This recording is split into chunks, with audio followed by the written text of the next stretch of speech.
If you would like to make a call, please hang up and try again.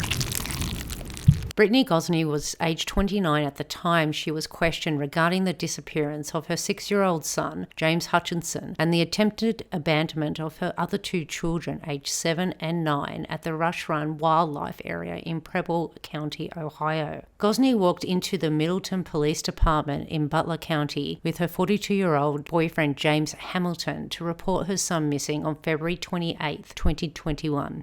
Gosney was then interrogated for 4 days in a row, and over the period of questioning presented a number of different versions of events. After her interrogation on the 2nd day, she was also subjected to a polygraph test. We will show you the polygraph test separately, so this will be a 5-part series. This is the full recording of her 2nd interrogation, which took place on March 1st, 2021. All right. So I talked to you yesterday about the polygraph, lie detector thing. My guy's here. He's just going to verify your story, and we'll go from there. Okay? Drink some pop. Try to get yourself awake. It's hard, I know. I had trouble getting out of bed. I finally dozed off probably an hour before I was supposed to, hour and a half before I was supposed to get up. But I tossed and turned all night, and I wasn't thinking about anything. I think I was thinking about I have to get back to work. So I tossed and turned all night. Anyway, he'll be here in a few minutes. He's here, but he's over at his, across the hall. He'll be right back. Do you know when the lady comes in for the medicine thing? Yeah, when you get back, they'll be there. Okay. Yeah, she's in and out there all day.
Good morning. Good morning.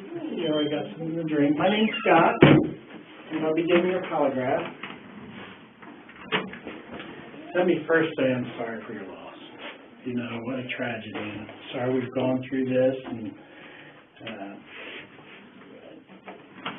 I just can't imagine. I got 3 kids of my own, and I don't know what you're going through, and hopefully we can figure that out together, because obviously this isn't like you. You got 3 kids, so something went wrong, something happened, and my job is to get another statement from you, giving you a polygraph, and hopefully you pass that polygraph. If you work with me as a team, you will, and we can say this is what happened. There's no more need for speculation, because that's what people do in situations like this, is they speculate that maybe there's something more to this. But by working together, you and I will be able to show that no, there's nothing more to this. This is really what happened. Okay? Does that sound like a good plan? You gonna work with me? All right, awesome. Like I said, I am so sorry for your loss. That's just a terrible thing. What we're gonna do today is have a consent form to take a polygraph that I got to fill out. Then I'm going to ask you some medical questions to make sure you're medically fit to take a polygraph. And I'm sure you are. This is just like, do you have seizures and stuff like that. And then we are going to make a detailed statement about what exactly happened. And after we get your detailed statement, I'm going to give you a polygraph on that statement. And the questions are going to be something like, did you purposely leave out any information on your statement? And you'll say no, you'll pass the polygraph, and then we'll be done. Does that sound good? Mm-hmm. Is that a good plan? Okay.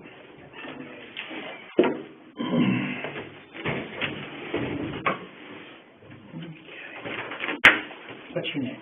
Brittany. How do you spell that? Brittany. And your last name? Last name, Gosney. And, okay, it is the first of the month already. Time flies, isn't it?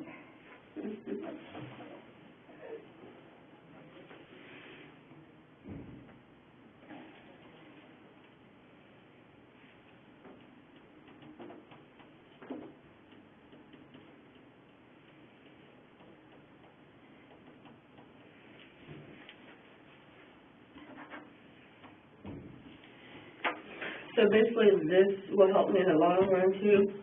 Well, it'll help say this is the truth, because you've changed the story a few times. Because we went from he's just missing to... Yes, because that's what the other person told me to tell. Right. So finally we'll be able to say this is the truth. You know, she's being honest. She's an honest person. We can trust her. So it'll help that. It'll help get the truth out. Okay. All right? Okay. It says, I, Brittany Gosney, voluntarily, without threats, duress, coercion, force, promise of immunity, agree and request to take a I'm sorry, I got the wrong form. That's for if you want to be a police officer.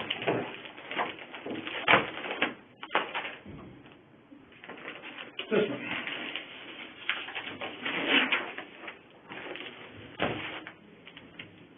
You don't want to be a police officer, do you?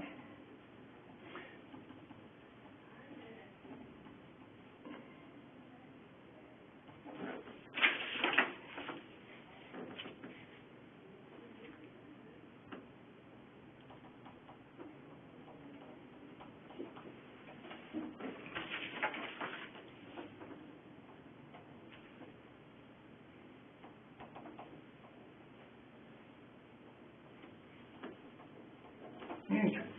This says, I, Brittany Gosney, voluntarily, without threats, duress, coercion, force, promise of immunity, or reward, agree to take a polygraph examination for the mutual benefit of myself and or officers or agents of the Middletown Police Department. I fully realize that I'm not required to take this examination, that you have the right to remain silent, that anything you say can and will be used against you in a court of law, that you have the right to consult with a lawyer before and during any questioning and have a lawyer present with you while you're being questioned, that if you cannot afford a lawyer, one will be appointed to you free before any questioning, and that you may stop talking to me or any other police officer at any time during questioning. Do you understand all of your rights as I read them to you? Mm-hmm. Knowing these rights, do you wish to talk to me without having a lawyer present? Yeah. It says, I do hereby authorize the examiner to disclose both orally and in writing the examination results and opinions to the investigating officers, prosecutors, and/or agency requesting for investigation. In addition, I also represent that not only am I in good mental and physical condition, but that I know of no mental or physical ailment that might be impaired by this examination. If you do not understand this form completely, do not sign it, but have the examiner explain it to you thoroughly or seek other competent advice.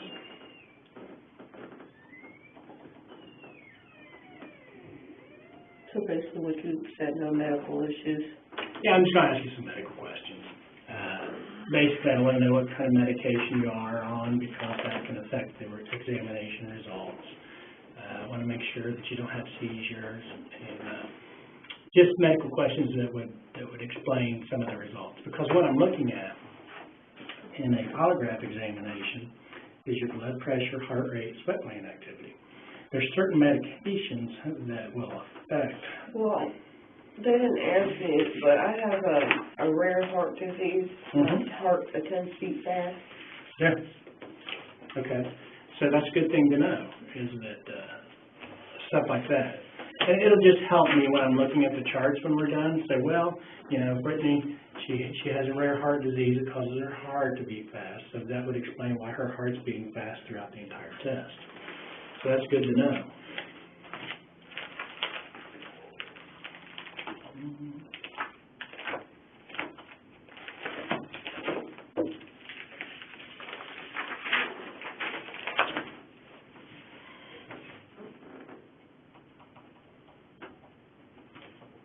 Can I spell last name?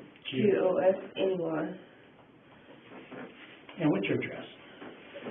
507 Crawford Street. That's Middletown, Ohio. How old are you? 29. And your birthday? 2592. And education. How far did you go in school? To 11. 11th grade? Why didn't you graduate? So they wanted me to repeat everything I had already done. Oh, why is that? I don't really know. I did all my work in 11th grade, and then they told me I needed to redo it all back over, and I was like, why should I have to do that? Oh, they wanted you to redo the 11th grade? And you just gave up after that? Are you working on your GED or anything? No. Mm-hmm. Okay. Do you read and write okay? Do you have a disability there? Yes. Mm-hmm. What's your disability? I've had a learning disability since I was a kid. Mm-hmm. Some words I can't understand. Mm-hmm. If I say any words you don't understand, just make sure you say, Scott, my name's Scott. Say, Scott, I don't understand that. And I'll explain it to you, okay? Okay. Because it's really important when we're There's like a lot of questions I don't understand. I try to ask to figure out mm-hmm. what you're trying to ask me. Right. Yeah. Don't be afraid ever while we're working together, because we got to be a team. Don't be afraid ever to stop me and ask me to clarify something, okay? Okay. All right. Now, you seem to be able to, I'm communicating with you very well today. So you seem like you're pretty smart, right? Mm-hmm. Okay. All right. I used to do cashier when I was for a living. Mm-hmm. So. How'd you like that? It was fun. Mm-hmm. Okay. Are you working anywhere now? No. But you were a cashier. How long ago did you work? Since 2018. 2018, where'd you work? I worked at Kroger's. Kroger's. One of my children works at Kroger's. Family Dollar. Kroger's and Family Dollar. How long did you work at Kroger's? Well, I started working at Kroger's in 2016, so I worked there for 3 years. All right, so you know, So you did pretty well there. Why did you leave? They kept cutting hours. How about the Family Dollar? How long did you work there? I want to say 3-4 months. Why didn't you like that? The manager was sexual talking to me, sexual following me, showing up at my house. Oh, seriously? Yes. You just left then? Yes. They didn't want to do nothing about it, so I just quit. Are you married? No. Okay. How many children you got? You got 3? I had 4 originally. Well, tell me about that. I was raped when I was a kid, and I got pregnant, and I signed my rights to the state. So you gave up one child then? Well, they told me I would be my best insurance since I was so young. How old were you? 12. Oh my gosh. You've had kind of a tragic life. Okay, so you had a child when you were 12, and then you had 3 children. What are your children's names? You had 3 other children. My other 3 kids? And James. And James. And is James the oldest? No, he's the baby. Oh, he's the baby. Okay, and then who's the oldest? How old is she? Get ready to be 10, so she's 9. 9? And then is 7. And then James was 6, right? Yes. Okay.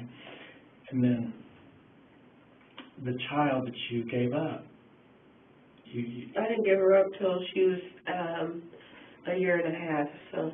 Oh, so what was her name? Because you named her and everything. Yes. Because I her named name.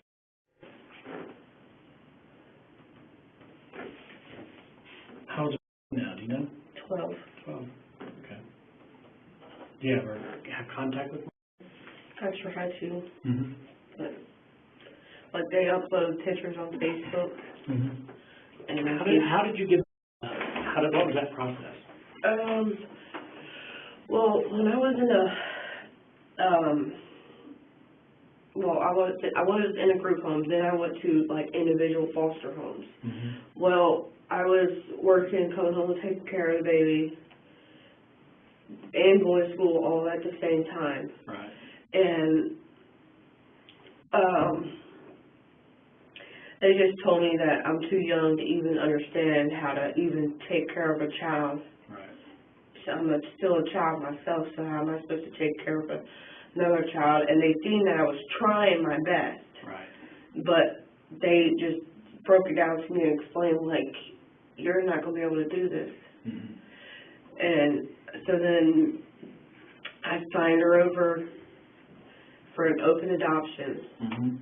So that way I would be able to see her still, Right. get pictures, and I've still got nothing. When's the last time you talked to her? Since I gave her up. Oh, seriously? I bet that was difficult. Have you ever had a polygraph operation before? No, I've never been in trouble ever. Polygraph examination. Yeah, that's what the detective said. Detective Hoover said you've never been in trouble before. This is baffling how something like this happens, and that's what we're going to try to figure out together, is how something like this happened.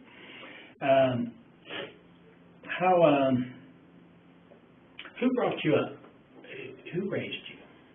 My mom. Your mom? Was your dad in the picture? Do you want me to get you Kleenex?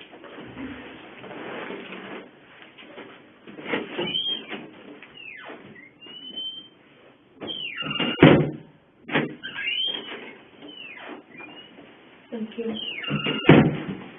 My mom was the one that raised me. What's her name? Betty? Gosney? Yes. My dad was there, well, they were married, and then I don't know how they got the divorce or whatever, but they got a divorce. But they were still married when they had us, me and my 2 sisters. You got 2 sisters? Yes. What are their names? Lisa and Heather. Where are you in the birth order? Like... you middle child, yes, oldest, middle? middle. Okay. And they could even say I would never hurt my kids. wrong, and that's what we're gonna figure out, right?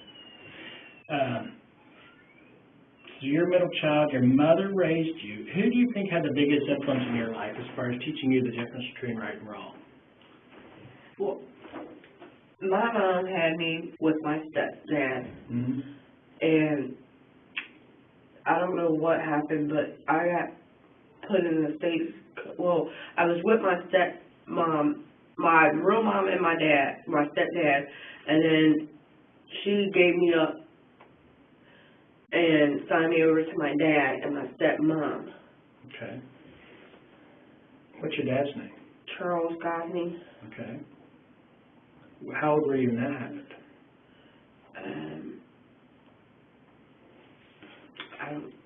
I was little. I didn't. Okay. But yeah, my stepmom and my real dad had let me get raped. Like, they were paying this guy Mm-hmm. to rape. Well, basically they were allowing it. He was paying them money and all to rape me. Did your dad go to prison for that, I hope? My dad's paralyzed. Mm-hmm. He had a real bad stroke. So. My dad wasn't really there all the time, so it was mostly my stepmom. What's her name? Margaret. Margaret. Did Margaret go to prison? No, didn't do nothing. How about the guy that raped you? Did he go to prison? Yes. At least he went to prison, huh? Is he still locked up? What's his No, name? he just, George, Mm-hmm. they call him Pete. You said he was just released? I don't know when he was released, but I know he's not in jail anymore. Mm-hmm. Okay. Did you have any grandparents that were influential in your life? Like my mom's mom, Mm-hmm. my grandma. Was she ever there for you? We went and visited her. Mm-hmm. So after you were raped at your dad's house, what happened then? Did you go back to your mom? No, they made the guy that raped me take me out of the state with the little girl, because I had the little girl already. Right. And they took me to Georgetown. I don't know where it was, but somewhere in Georgetown. Mm-hmm. And somehow or another, two fun kids got called, involved, something like that. So they came looking for me because they went to the house, asked where I was at. Who's they? My stepmom and my real dad, but my real dad wasn't there. So, Right. and he told them he didn't really know what was even going on Mm-hmm. because he was always gone. Right. But they went to Georgetown and picked me up. Mm-hmm. I got a phone call. They told me to run. Where am I running to? I know nothing around here. Where am I going to? Right. And I was like, it's better for me to just stay here, deal with whatever.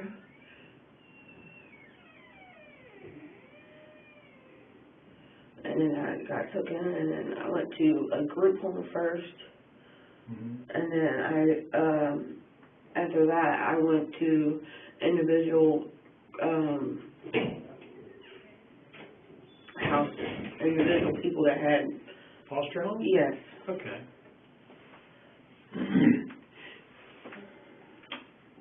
When you were in the 11th grade and you dropped out, were you in a foster home at that time? No. Who's Well, home yeah, then? actually, because I was in middle of school then. Mm-hmm. So yeah. And now you live on Crawford Street. Is that your home or is that somebody else's home? That's mine. That's in my name. It's in your name. Are you buying? Are you renting? I'm renting it. You're renting? Okay. So your boyfriend, Mhm. his name is, what's his name? James. James moved in with you. Well, we both was living in a motel Uh-huh. because we both had nowhere to go. Right. So we stayed at hotels because he couldn't see me on the street with the children. Right. So, him and his wife had a big whatever. Mm-hmm. They basically separated, but they're still married. You're still married? But they separated, and they've been separated for almost a year now.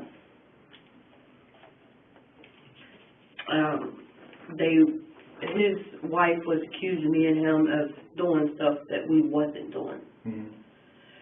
So, and then we started basically forming feelings for each other, and that's where it started off at. Well, he had took me to the hospital because with my anxiety that I have, Mm-hmm. I had a real bad panic attack.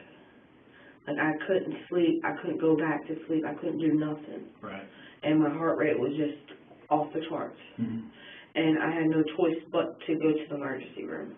And he had went with me instead of my actual boyfriend at that time going with me. Okay. So he kind of stepped in and helped you out through this difficult time. Yes. Right. Okay. Your physical condition right now, would you say you're in poor, fair, or good physical condition? Like, Your health, your overall health. good. I mean, I'm all with the shots. All right. I'm just not took my medicine today and tired. We'll talk about medicine here at the very end. Have you had any injuries or surgeries in the last 6 months? No. Okay. Are you in any pain or discomfort right now? Mm. Okay. Are you pregnant? I don't know. You don't know? Are you late? How late? A month. A month late. Probably should get that checked. I told them, so I don't know. Mm-hmm. Do they check you here? Or you don't know? Well, I mean, you can let them know if you're having any issues. You know. Okay. Have you had a meal in the last 24 hours? Have you had anything to eat? You Yeah. probably had something to eat this morning. Yeah. Well, I didn't eat this morning. I went back to sleep. I was so tired. Mm-hmm. How'd you sleep last night? Poor, fair, or good? Poor. Poor. How many hours of sleep did you get? I don't even know. I don't even know how long. I don't even know when I got put in there, so. Yeah. Did you sleep some? Yes. You seem, like I said, you're not falling asleep on me, so you seem like you're a little rested. Have you been a patient in a mental hospital? No. No. Are you seeing a psychiatrist or psychologist? What's that? A therapist. No. Oh, very good. See, that's exactly what you're supposed to do, is if you don't understand anything, ask me. Okay. Do you have a heart condition? Yes. And do you take any medication for that? No. Okay. Besides your heart beating fast, is there any other issue? I have asthma, that's about it. Okay, so you have asthma. Do you have an inhaler? Yes. Do you have high or low blood pressure? No. Do you have seizures? No. Back problems? What is it? Back problems with your back? No. Okay. Hearing problems? Sometimes I can't hear or hear anything. Well, tell me about that. Well, a lot of times anymore I have to ask somebody, like, they're sitting, like, right next to me. I'm like, what did you say? Mm-hmm. I don't know if I've never had my hearing tested, checked out, nothing. Mm-hmm. But I feel like I'm going deaf some. Okay. Do you think you're zoning out or there's an actual hearing problem? You don't know. I don't. Okay. If you're not 100% sure of what I'm asking you, just ask me to repeat. I'm never going to get upset about that. Okay. My mother-in-law lives with me. She's 93. Oh my gosh, I have to repeat questions of her all the time. So I'm used to dealing with people that can't hear very well. Okay. Are you a smoker? Yes. Have you had any alcohol in the last 24 hours? Alcohol. Don't do alcohol. Okay, now we're going to talk about medications. What kind of medication have you taken in the last 24 hours? Either illegal or legal? The only thing I've taken was my legal drugs that's prescribed to me, which is the Droxazine for anxiety. Mm-hmm. Sertraline for allergies. What's that called again? Sertraline. Sertraline? Mm.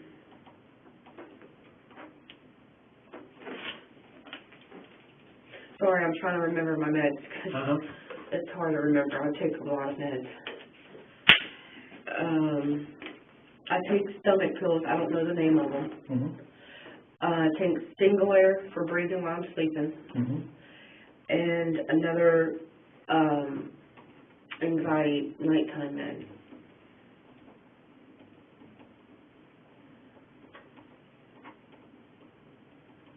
So 2 different anxiety pills? Yes. Okay. The one I take 3 times a day, the hydroxyzine. That's 3 times a day. When's the last time you took that? Yesterday morning. So it's been more than 24 hours, probably, depending on the time.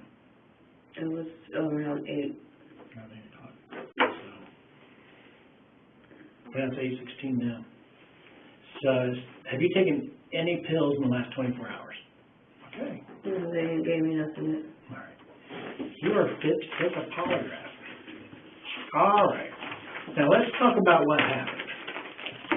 And we need to start from the very beginning on this. So, why don't you tell me what happened? I don't want to put any words in your mouth. I want you to just tell a story to me. And then I'll have some questions about that story. Okay. It was Friday going into Saturday morning. Me and the boyfriend was having an argument. Well, the kids were... And the boyfriend's name is? James. Do you want to put his last name? Because they're both... Yeah, better, James. Hamilton.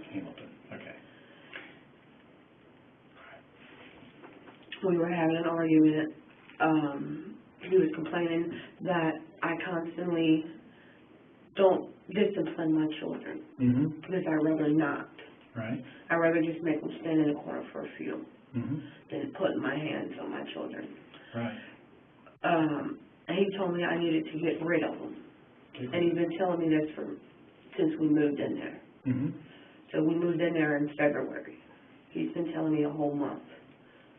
He told me he wasn't mentally stabilized to be dealing with children,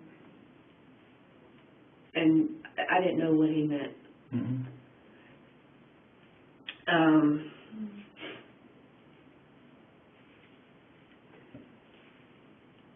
But yeah, he had told me to get rid of them.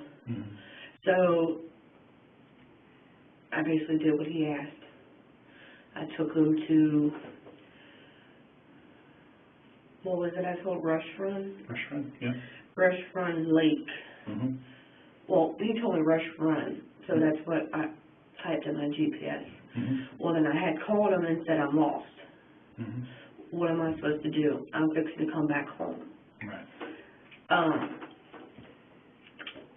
Well, he said, just come back home twice to me. Well, I said, you're insisting on me getting rid of them, so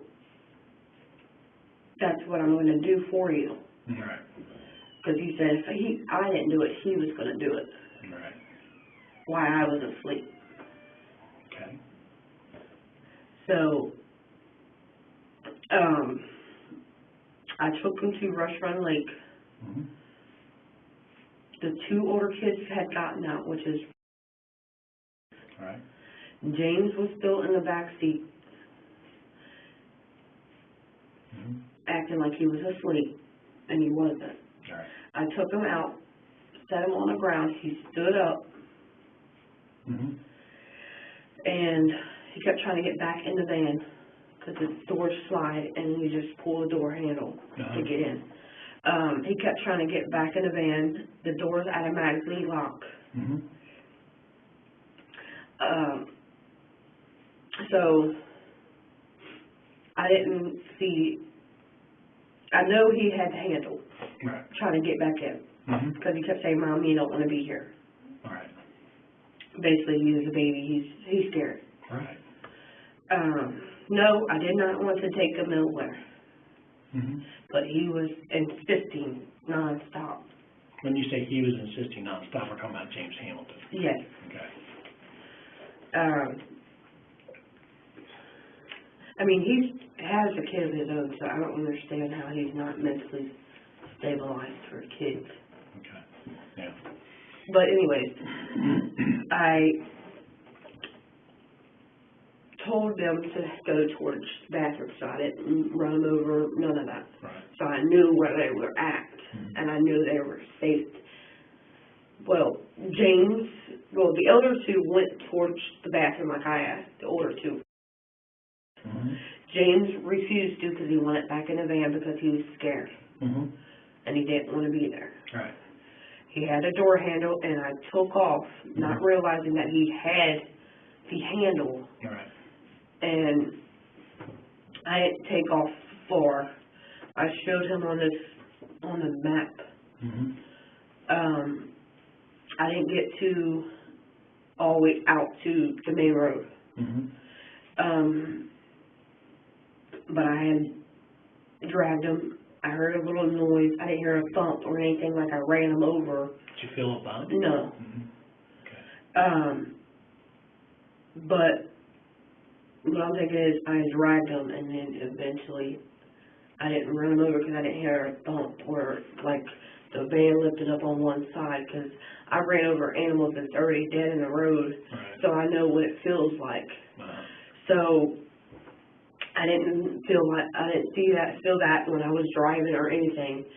So eventually he had to let go of the handle. Mm-hmm. And my daughter said that I didn't run him over, because I asked her, did y'all see me run him over? She said, I seen what you was doing, Mom, you didn't run him over. Right. And he had that door handle, me not realizing it, I accidentally drug him. And she said, I only drug him for, well, she thought it was only a few minutes, because she doesn't know. Right. She said, I drug him for a few minutes, Mm-hmm. and he let go, like he couldn't, basically hold on. Right. Probably because I was trying to hurry up and get out of there, because that's what he told me to do. Right. Because I don't know nothing about driving. He's more experienced than I am. I'm basically a new driver. I just started driving recently. How recent? Well, I have my ID, so my actual driver's license. I went to take the driver's test, Mm-hmm. and then passed my driver's test and got my license. So you do have your license? Yes. Okay. And you were able to pass the test? How many times did you take the test? I just took it one time that day. So you passed it the first time? Well, the written test? they made me the driving part. Mm-hmm. They made me. Part? I passed the written part, I believe. Okay. They made me try it twice. I got it wrong. Well, they did it 3 times. Mm-hmm. I got it wrong twice, and the last time I got it right, because they said you only get 3 tries. That's the driving part? Yes. Okay. And I got it right the 3rd time. Good job. So, Mm-hmm. yeah. But it's the first time ever I had my license. How long ago was that? What was that, the end of last year?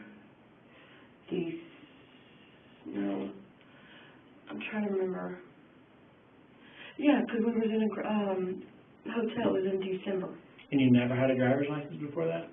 No, Mm-hmm. never. So you've been driving for 6 months? Yeah. About 6 months, yeah. Mm-hmm. Okay. But we can check that for sure on that. Yeah, you can see it on my ID. So you drove away, then what happens? I pulled out, went to the left, Mm-hmm. went all the way to where there was 2 parts that went like this. Mm-hmm. You can either go this way or this way. There was an arrow, Mm-hmm. a yellow and black arrow sign. I don't know, it was posted right there in front of me. Okay. I could see it with my headlights. Mm-hmm. I went there, I stopped there, I got that far, turned back around and went back. Okay, then what happened? I got almost to where I had dropped them off at, Mm-hmm. and my 2 older kids were maybe a quarter mile from the entrance of where I put them at. So they had walked about a quarter mile when you left? Yes. After you left, okay. But when I had left, they were back by the Right. bathroom. Right.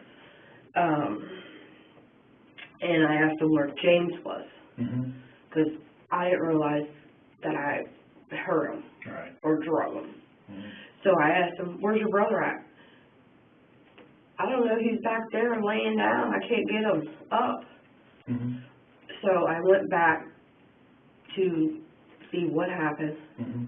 Well, my daughter said he was breathing heavy. Because I asked her when she said she couldn't get him up. Asked her if he was breathing, and she said, yeah, he was breathing kind of heavy. He took like 2 or 3 deep breaths, and after that, she said she couldn't get him to wake up, nothing. So therefore, he was dead by the time I got to him. He was no longer breathing when you got there? Yeah. Okay. Then what happened?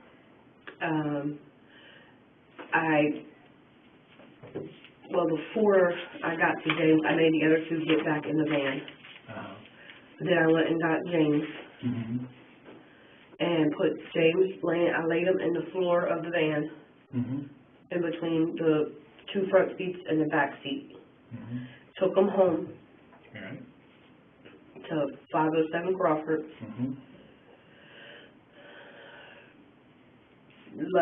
Got the kids out, carried James into the house. James Hamilton already had the door wide open, so I didn't have to pull out a key or anything to get in. So did you call him between I called him. Okay. Well, I texted him and said I got rid of him. And he called me because I said I might have accidentally hurted James because I. This is before you went back to pick up the kids. Yes. You already texted him, and you said you might have accidentally hurt James. Yes. And he had called me, and he told me to go back and get them. That he would do something with them when I got back, since I don't know how to do anything right. Okay. So you texted him and said you got rid of him, you might have hurt James. Then he called you and you talked to him. Yes. And during this conversation he says what? He says, go back and get them. I will take care of it. I will get rid of them when you bring them back. And then what happened? So that's when I went back. Now, when he said, I'll get rid of them. 3 children. He's going to get rid of all 3 of them? Yes. Okay. And then what happened? So I went back, because that's when I turned around, went back to get the children. The 2 was coming out. They were like a quarter mile away from the where I had left them. I went back and I asked the 2 kids where James was, and I went back. Well, I asked him if he was okay, breathing and all that. So I went back and got James. He was laying on the ground. He was, it looked like he was bleeding right here, because it was like blood dripping like this and like this. Right. And my daughter said he had hit the ground. Now, just a question, because this is 3 a.m. in the morning? Yeah. Are there any lights there? Are there parking lot lights? No, there was no lights. I remember seeing a shadow of an animal over. Because I wondered how your daughter could see exactly what happened. My headlights. Because your headlights? Yes. And you think it illuminated enough where she could clearly see what was going on? Okay. All right. Okay, so... Well, I'm sure they said they were going to question, talk to the kids too, so... Right. So, you get back home, and you had James laying on the floor. you carried James into the house. Where did you put him? I laid him, the first room when we walk in the door, Mm-hmm. I laid him on the floor. The two children wasn't crying or anything. They were more shook up than anything. Yeah. So they just went and grabbed their toys out the closet Mm-hmm. and sat down and was watching TV and playing with the toys. James Hamilton took James upstairs Mm-hmm. to his bedroom, laid him in front of the side window, and if you go upstairs, there's a straight ahead Mm-hmm. as soon as you go up the steps. Mm-hmm. Laid him by the side window.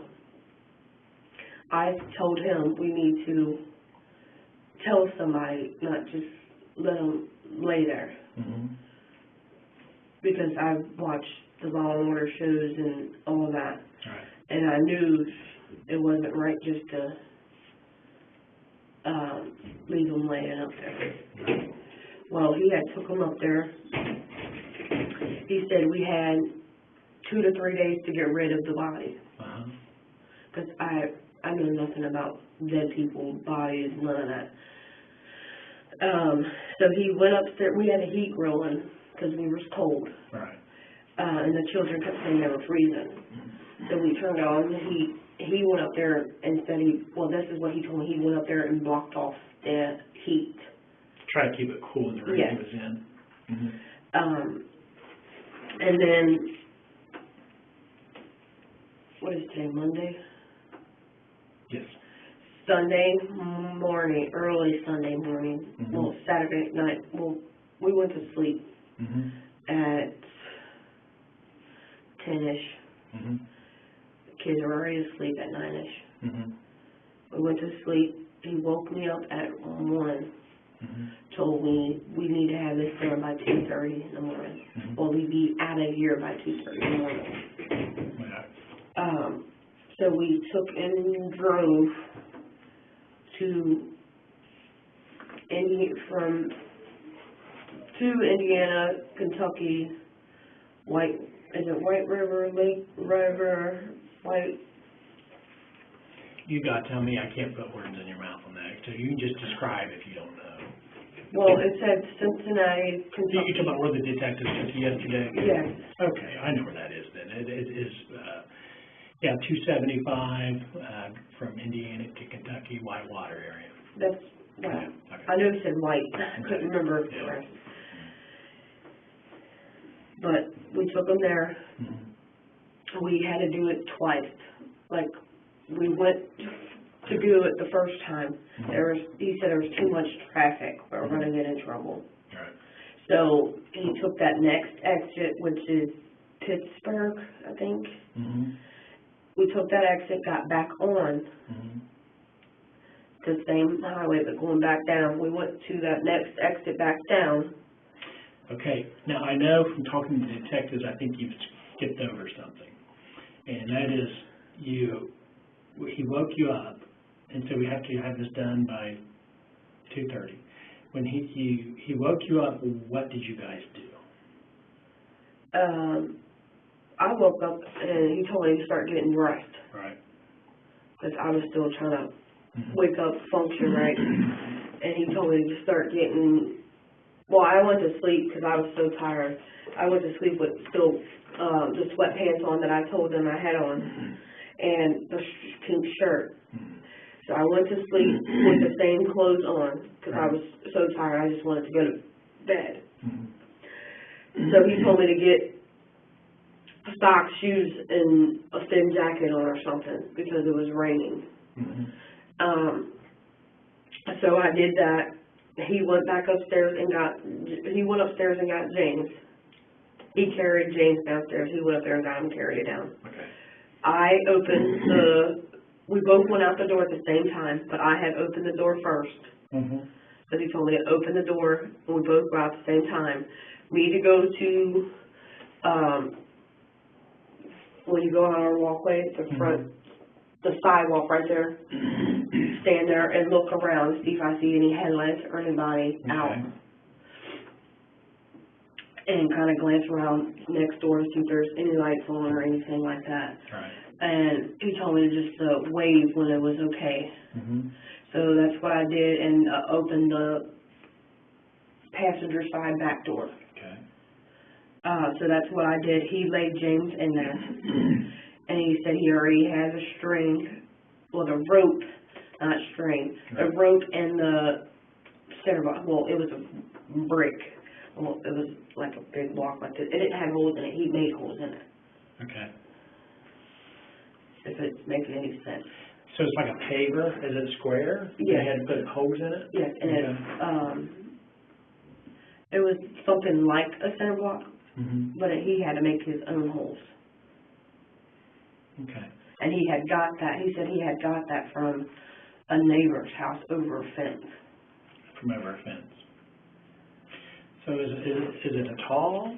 It was like this long, How thick was it? and it was like this. Okay.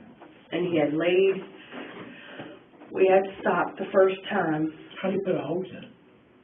Do you know? I don't know if he did it on his own. Do you have to use a drill? Well, you don't know. I have no idea. Okay. But I know he said he had to put holes in it. Okay. And then he told me he's got the holes in them now. He had,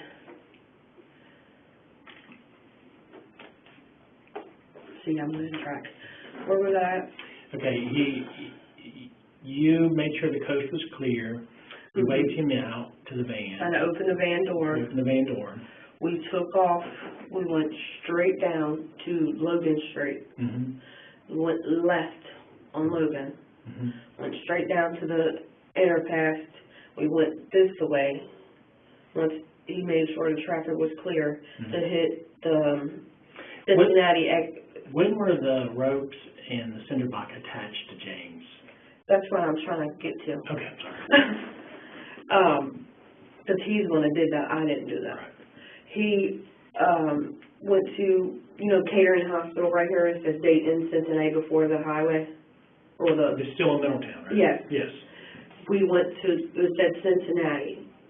We went that, we took that, I don't know what it's called. Were you on I-75?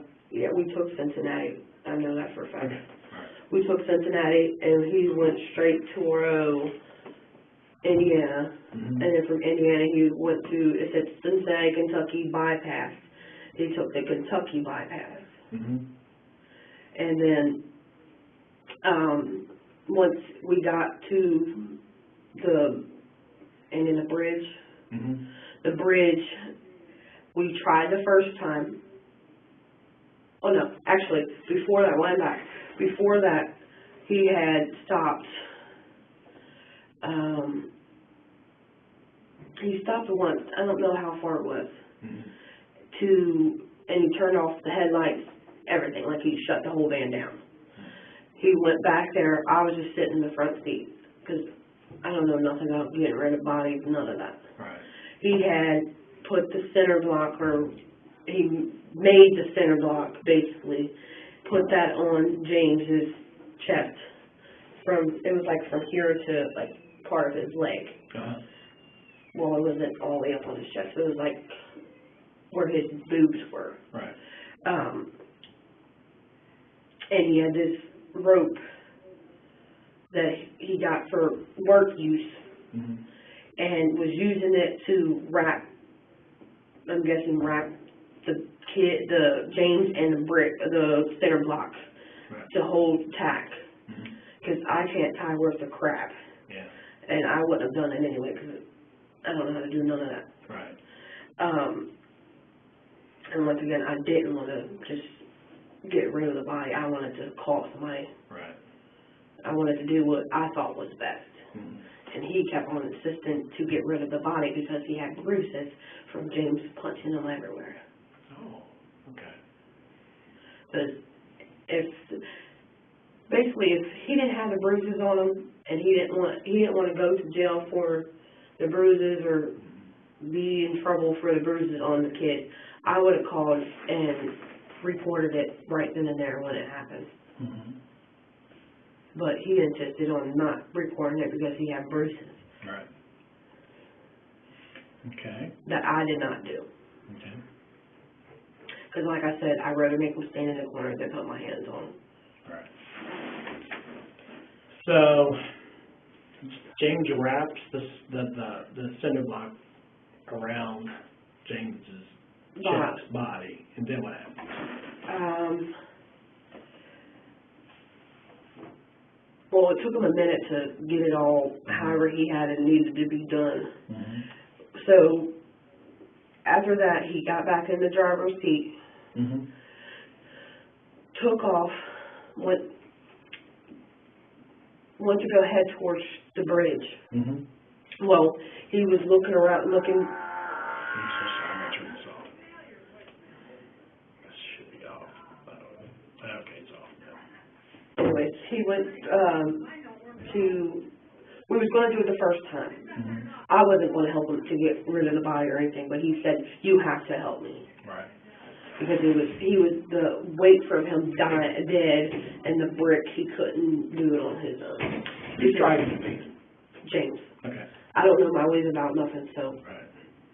He said it wasn't advised for me to drive anywhere, and I was like, I don't know where I'm doing nothing, so. Mm-hmm. He drove the van, even after he stopped Mm-hmm. to wrap him up. Right. And he was driving the whole time, Mm-hmm. even to go back home. Okay. We had stopped to wrap the body up. Mm-hmm. Well, we stopped, he wrapped the body up. I didn't wrap it up. All right. I was waiting for him to get done. You told me to try to duck down, I guess, so nobody would see a shadow in the car or something from the headlights. Mm-hmm. Told me to duck down to make it seem like there's nobody in here, the car is abandoned. So that's what I've done. And we went to go head up to the bridge the first time. Mm-hmm. Well, he noticed there's cars coming at us. Mm-hmm.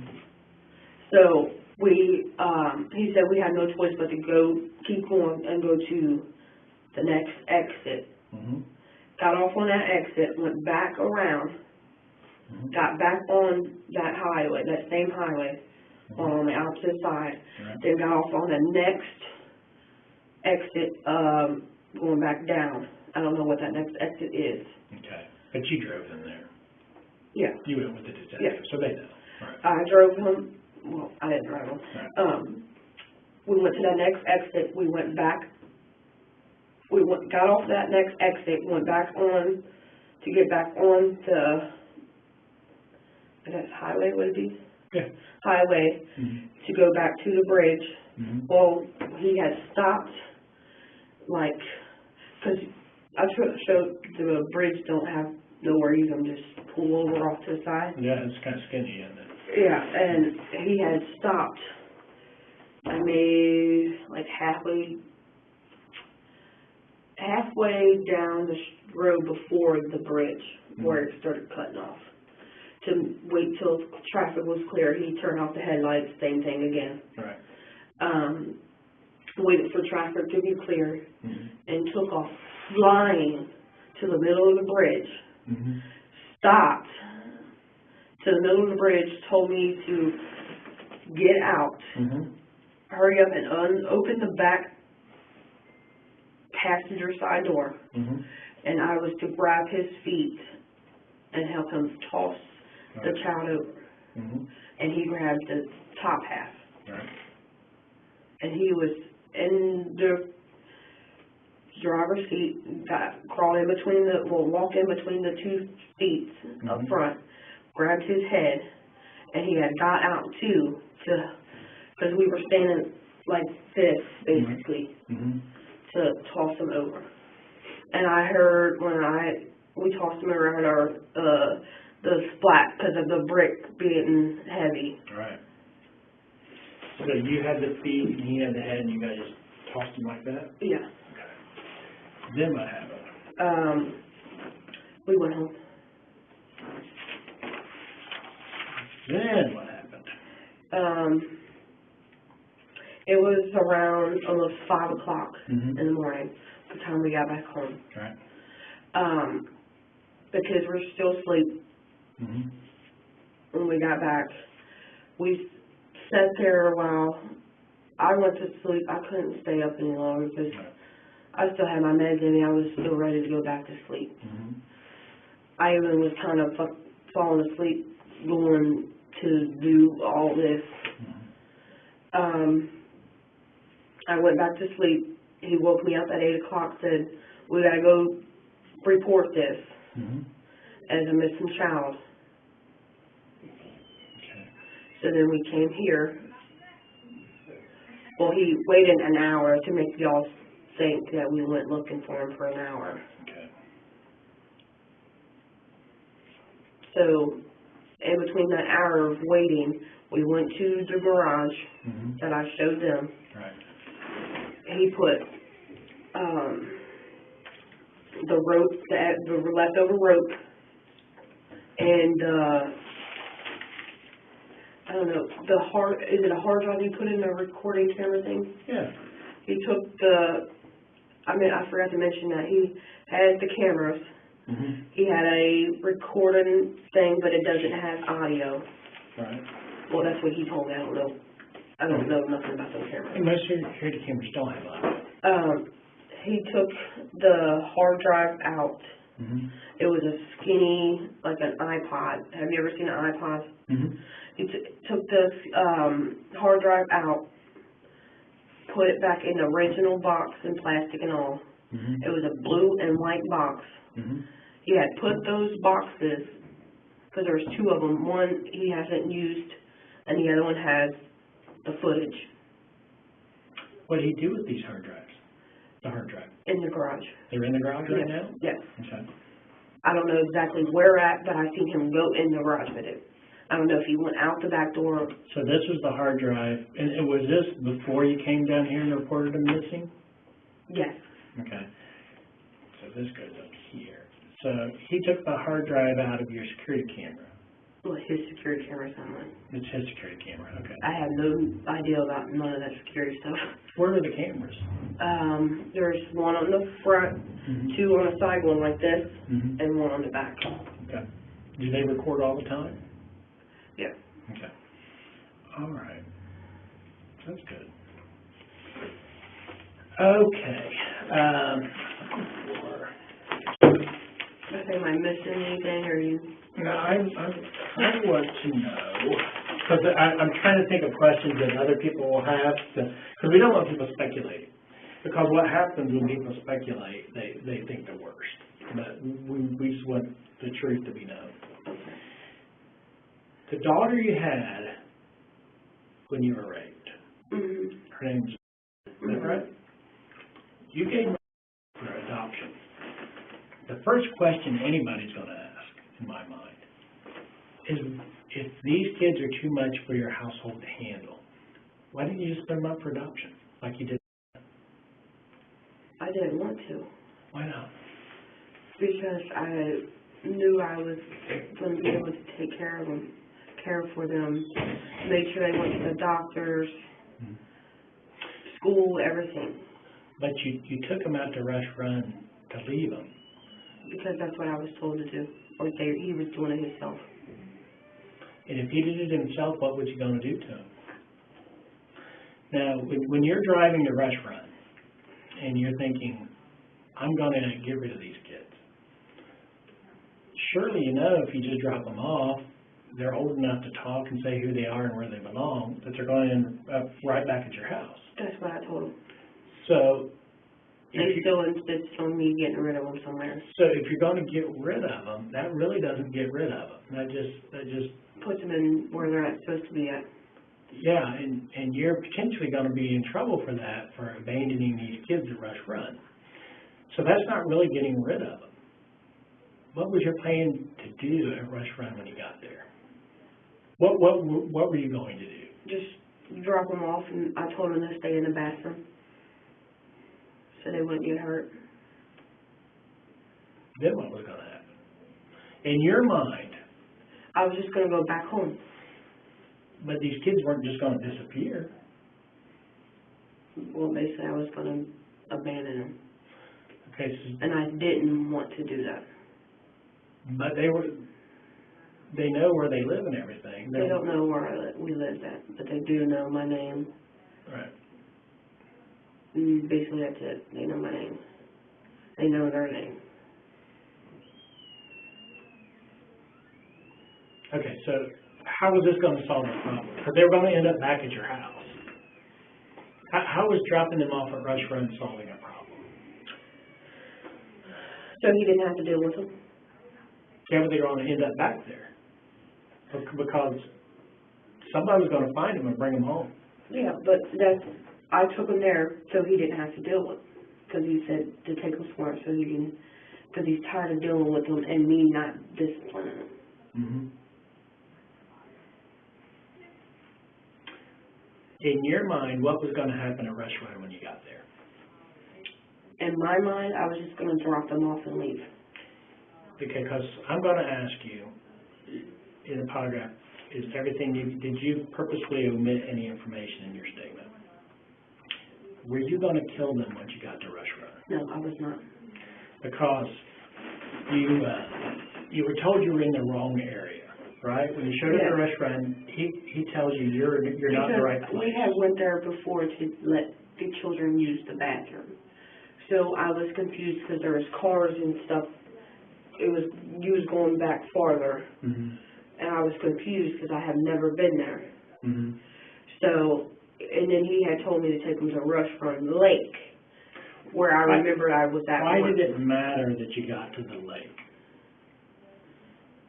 Were you going to drown them in the lake? No. Because, there had been a case a couple of years ago where a lady And took her actually, children. I was going to take them there, leave them there, and then when he was to go to work, I was going to go back to get them. So your intention was not to go to Rush Run and kill them? No. But his intentions, I believe, was if I didn't get rid of them, he was going to... Was he going to kill them if he got rid of them? He's told him several times that he wanted to kill them. Mm-hmm. He couldn't stand them. Do you think he thought you were going to kill them? What did he think you were going to do at Rush Run? He didn't think I was going to do any of it. Mm-hmm. And that's exactly what he told me.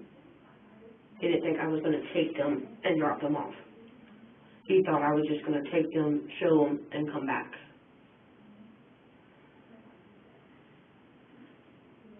Literally, I don't have killing anybody in my blood. I've never killed somebody in my life. He said he's killed several people and got away with it. Mm-hmm. But your first child,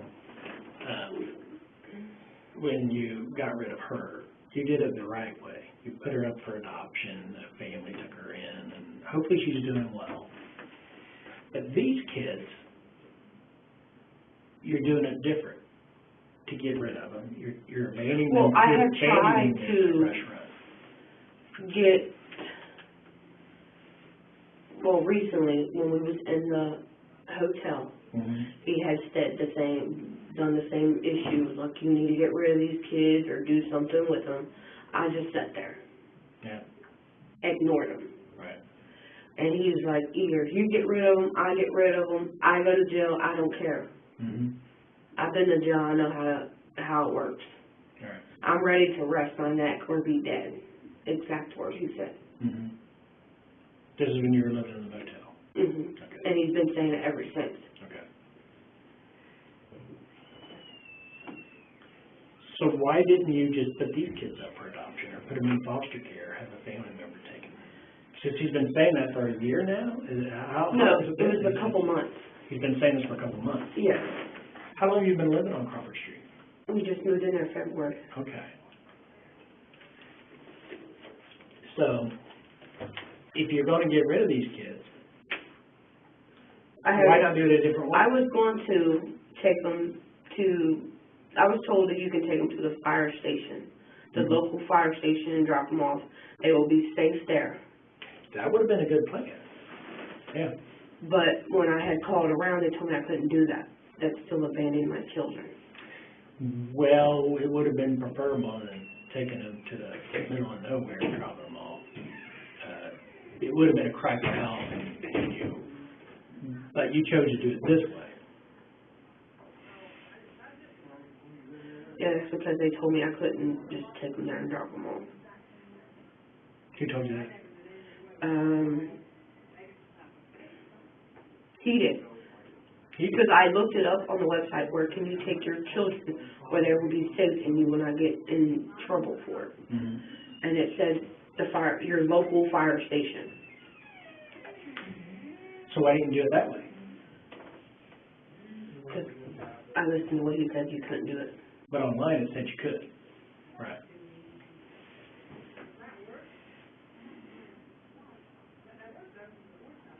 Okay. Am I making any sense here? Yeah, but what I want to get over this hump, because I don't know if you see it or not, but I do, and it's just a hump we need to get over. So you decided not to, because of what he said, drop them off at the firehouse, which would have been a good choice. And you decided to take them to Rush Run. But they still would have turned out. They're old enough to know your name, and they would have ended up home. So in my mind, in my thinking, the only way that would have worked is if when you left there they were dead, so they couldn't make their way back home. Well, I knew they were going to make the way back home because I wasn't going to do nothing to them. And why was it important for you to be in the right place? You had to be at Rush Run Lake. Because so any place would have to mattered. get them. But any place would have been good. But he was telling you were in the wrong place. Why was it important for you to be in the right place? So I remembered where they were, so I can go back to get them. But when you dropped them off, you really didn't have any intention of going back to get them. You didn't change your mind until after you got to the entrance, or the exit. Well, before I made them get out. Right. I sat there and was trying to, should I do this, should I not? Right. Should I listen to him? Should I listen to myself? Right. And in that moment, you decided to listen to him and leave him there. Yes. But then when you got to the exit, you went back. But when you originally dropped him off, you had no intention of going back to get them. But you changed your mind. Yes. When you got, okay. But I was not intentionally taking them there to kill them, anything. All right. I was taking them there, dropping them off. Okay. I knew eventually they were going to come back to me and I was going to get in trouble for abandoning them. Why not just abandon them at the firehouse then? If he convinced you were going to be in trouble for that. He didn't tell me any of that thing. He just told me I was going to, after all it was over, he said I was going to jail for the rest of my life. Mm-hmm. When it was all over? Why do you say that? Because surely he thought this plan would work, dumping him in the river and reporting him missing.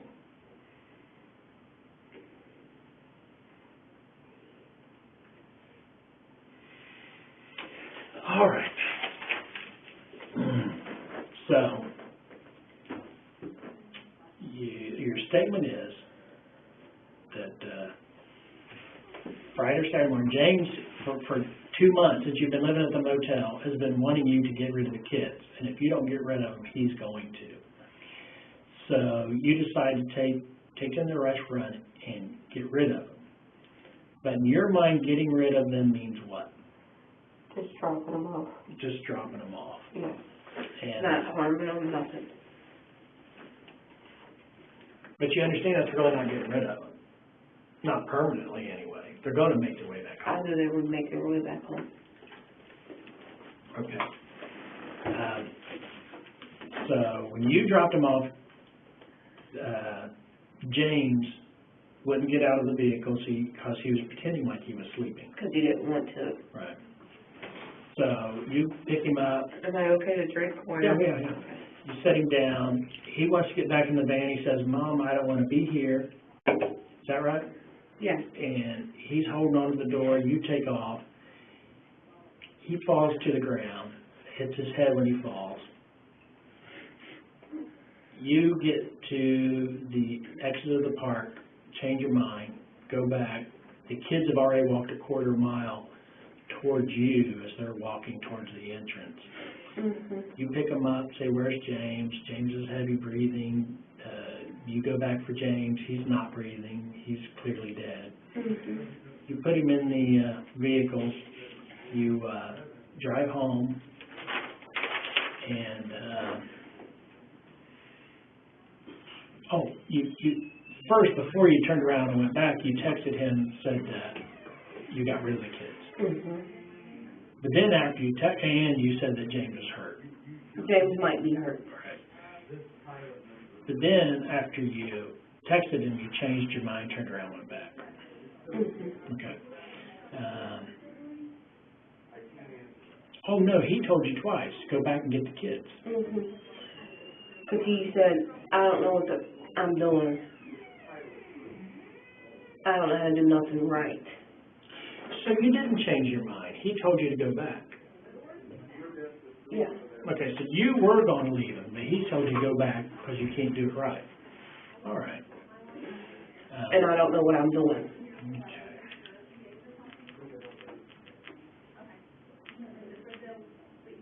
So I'm guessing in his eyes, he was hoping that I was just going to get rid of him, kill him, all that. But I did not. Had you guys talked about it at the house before you took him to restaurant? No. Well, clearly you did because he said you were in the wrong place, so he knew where you were planning on taking him. No, he told me just to take him to the restaurant. And do what with them? What did he want you to do to them? Just take him there. But you can't just take him there. You got to do something. What did he think you were going to do at the restaurant? I have no idea because I wasn't. Well, you talked about it enough that he knew you needed to go to the water. Okay. Before, this helps with the story.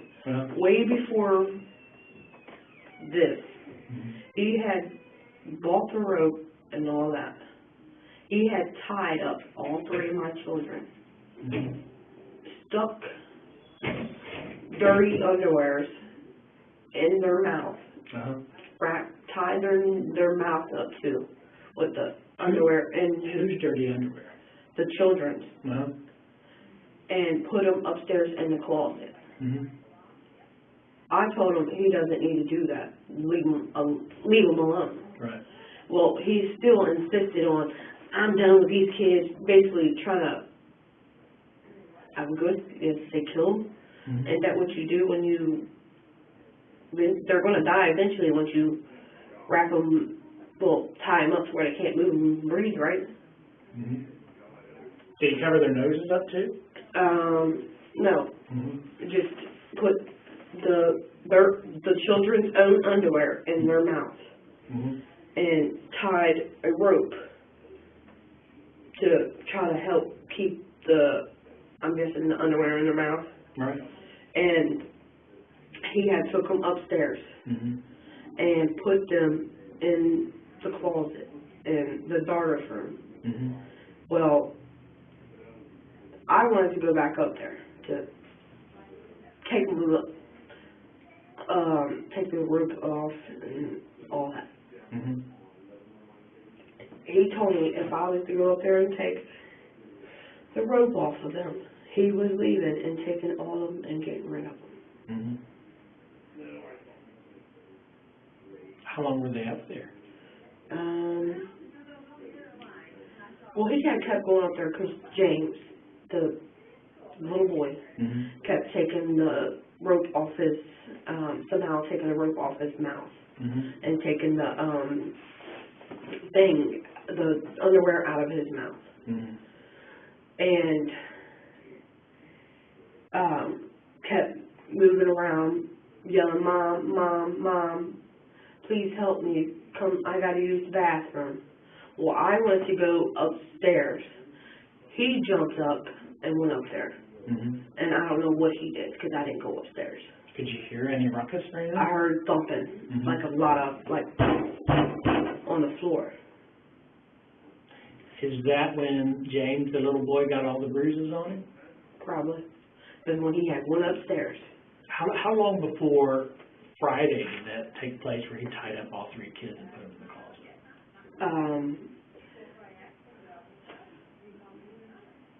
Well, I said, I'm trying to give you the right when he did it. I said James I did all this Friday into Saturday morning, right?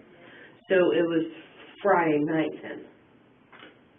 The same? Yes. Okay. It happened right before was arguing, and then he got mad because I wasn't doing nothing, basically. Right. I was just sitting there ignoring him, and letting the children basically stand in the corner and do whatever they wanted. He had went and grabbed some rope that he had bought from the Walmart and started tying them up. Is that why he bought the rope, to tie them up? I don't know. He told me it was for work. What's he do for a living? Electric. He's an electrician? So I don't know if he was maybe any junk here and there. So I don't know if he was using the rope to hold the junk down. I don't know. Right. But he had gotten the rope, and it set around for a little bit, like he left it laying on the floor. I was going to go hide it, but he wouldn't even move, leave, nothing. How often did he work?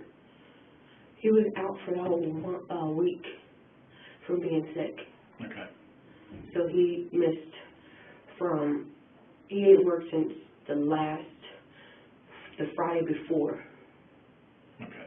If it's making any sense. Mm-hmm. And he was out that whole week. Right.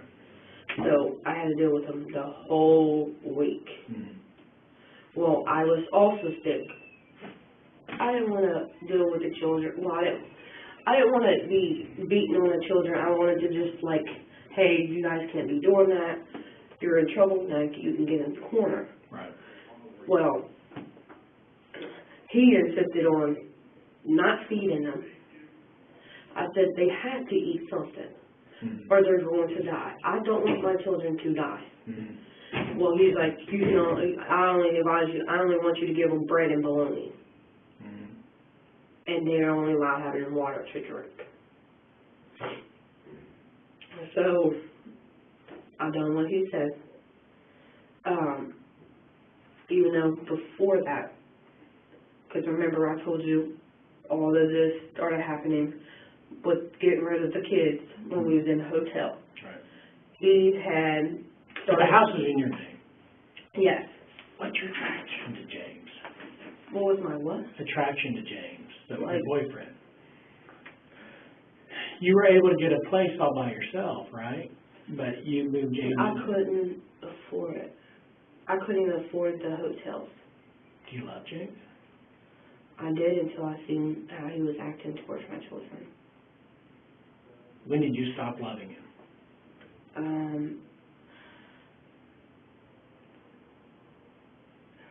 I haven't, well, basically, once he started telling me to get rid of the children, is when my love for him basically started going down. I was trying to get me and myself out of that predicament and go stay with my sisters. But I had they wouldn't let me. So at that time, I didn't know where to go, what to do. When did you call them? I talked to my sister Lisa a lot about everything that goes on. Because I need somebody to tell, somebody to help me, basically. Well, I don't know, not help me, but because I wasn't going to do nothing to them children, but I wanted to tell somebody. So I had the understanding from someone that knew more of right to wrong. Because I don't know how none of the law works, none of that. Like I said, I've never been in trouble, ever. It's not really about the law, it's just about being a loving mother, so... Yes, I didn't... So, you when you're thinking about kids, like, I don't think about, well, is it legal for me to do this to my children? I think more like, is it right for me to do this? Yeah. Well, I was talking to her about what was going on, why we were constantly arguing. And it was constantly because kids wasn't listening, I wasn't disciplining. And I kept telling him over and over, they're kids. What do you expect children to do? They're not going to listen. I mean, the only thing you can do is make them stand in a corner. Mm-hmm. And I told him, he's like, well, you can spank them, just don't leave a mark. And I looked at him, I'd rather not spank my children. I do not want to leave no marks on my children. Right. I'd rather just stand them in the corner because that don't leave marks. Right? Mm-hmm. Yeah, you're right. So, at the motels when you start complaining about the kids, Mm-hmm.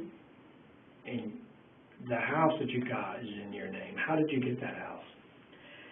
Well, I had, with the stimulus checks, Mm-hmm. I had saved up between that and my son has SSI. Mm-hmm. Does. Yes, he has SSI because he's ADHD. Mm-hmm. He has a learning disability. Some of his words you cannot understand. Mm-hmm. So, like, you have to ask him several times of what he's saying because Right. you can't understand it. Well, I had applied for all three of them SSI because none of them, they had all three had learning disabilities. Okay. And I was told by the doctor, Mm-hmm. the ADHD doctor that prescribes the medication, like, because I told her I need some type of help, assistance, something besides food stamps so I can pay for a living for me and my children's roof over our head. Right. And she told me I can get SSI for them. Okay. So that's what I was doing. I started the process with first, Mm-hmm. and then after that I did the other two. Right. And I got approved. He went to the medical doctors that they have you do before you get approved for the SSI. Okay. I took him to the doctor. Mm-hmm. They did the testing, however they did it. I sat out in the waiting room. Mm-hmm. After they asked me what they had to ask me, I sat out in the waiting room while they did whatever to examine to see if he had disability or not or stuff like that. Well, I had applied for the SSI, did the appointments and all that, got approved not too long ago for it.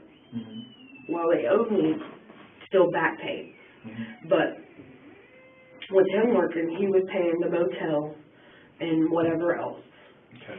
I had the money. I was saving the money from the SSI Mm-hmm. to get me and my children our own place. Right.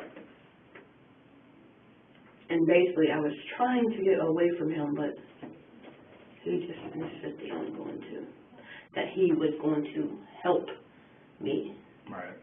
pay the bills. Mm-hmm. So that's my intention, what I thought he was just going to do, was Right. help me pay the bill, like a roommate type ordeal. You weren't romantically involved? We still were romantically involved, Right. but I was trying to, like, give each other a break, if you get what I'm saying, to see maybe if that would help our relationship better. So I was saving up money to get us, me and my children, a place to live between the SSI and the stimulus pay Right. that I had got.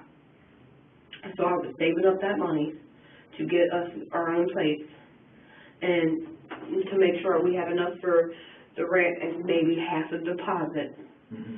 and to get the water and the electric on. Well, the electric is on in his name because I couldn't, he wouldn't allow me to get it in my name because he didn't want me to pay the $175 for the winter rule, whatever it is. Mm-hmm.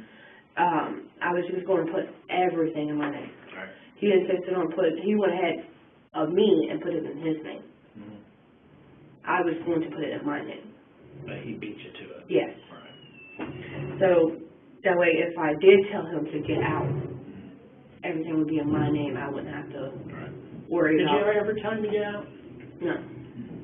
I eventually, he ruined it once he said, I'm putting the electric in my name. I wanted to just go ahead and pay whatever I had to pay, plus the water and the rent and the deposit, and put it all in my name. Did you owe back electric bill? Was there? Yes. Okay. And I even called around to try to see if I can get help with getting the electric a little cheaper for me. And they told me the lowest they can do to me right now was the $175 for the Rent Rule program and to sign up for the to start payment arrangements. All right, so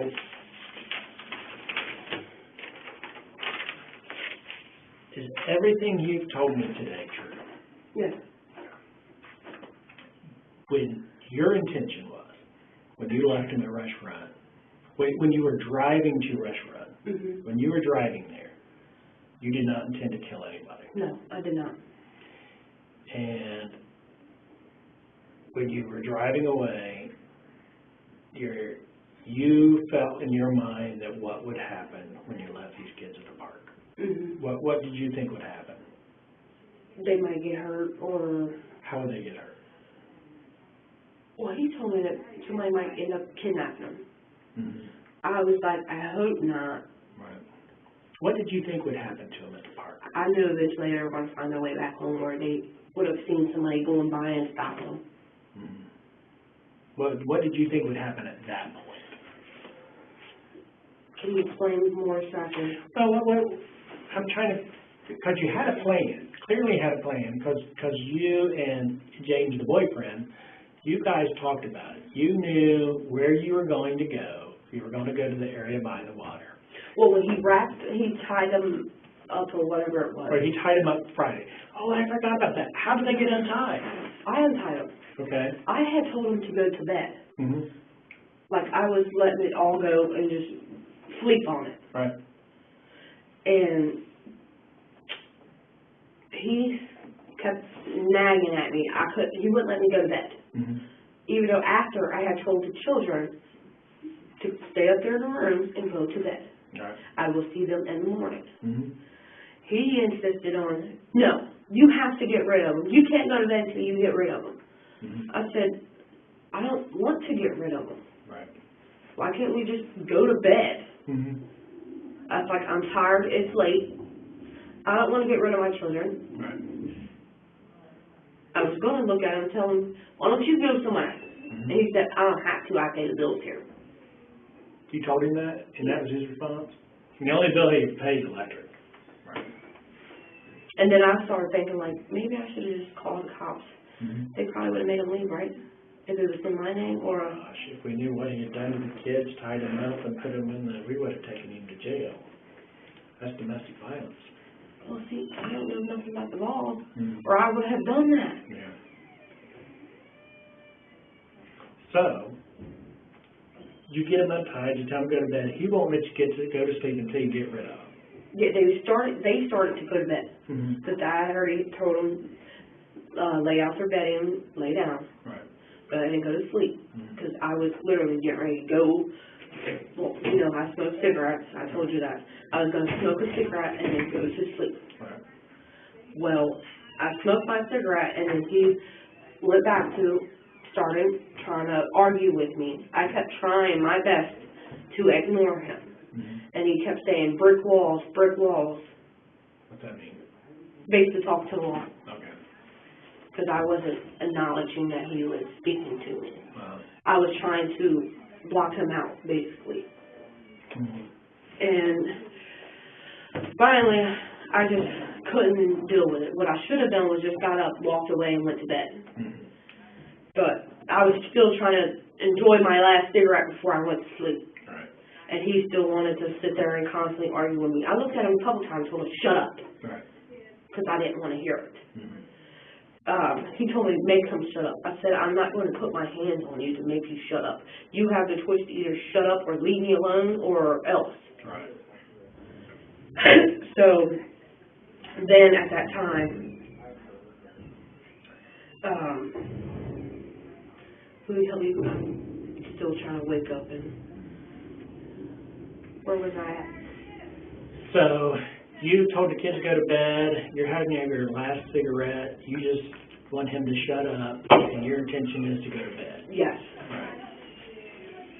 And just wake up the next morning and everything be fine. I still have my children. They're alive. They're okay. But he still kept insisting on, you can't go to bed. You need to get rid of them. Okay. So I did what he asked, basically, instead of listening to my gut. But you guys had talked about how you're going to get rid of them, because he knew you were in the No, wrong he place. was going to get rid of them before that, on his own. What was he going to do? I- You don't know. I don't know, he just said, I'm going to get rid of these fucking kids. Exact words. How did they get untied from the closet? I untied them. Okay, so they were upstairs tied up. Little James. Like, before all this happened, he was saying that he's going to get rid of the fucking kids because he's sick and tired of dealing with them. Excuse my French, but I'm telling you exact words he said. I told him, no, you're not. Leave my children alone. Okay.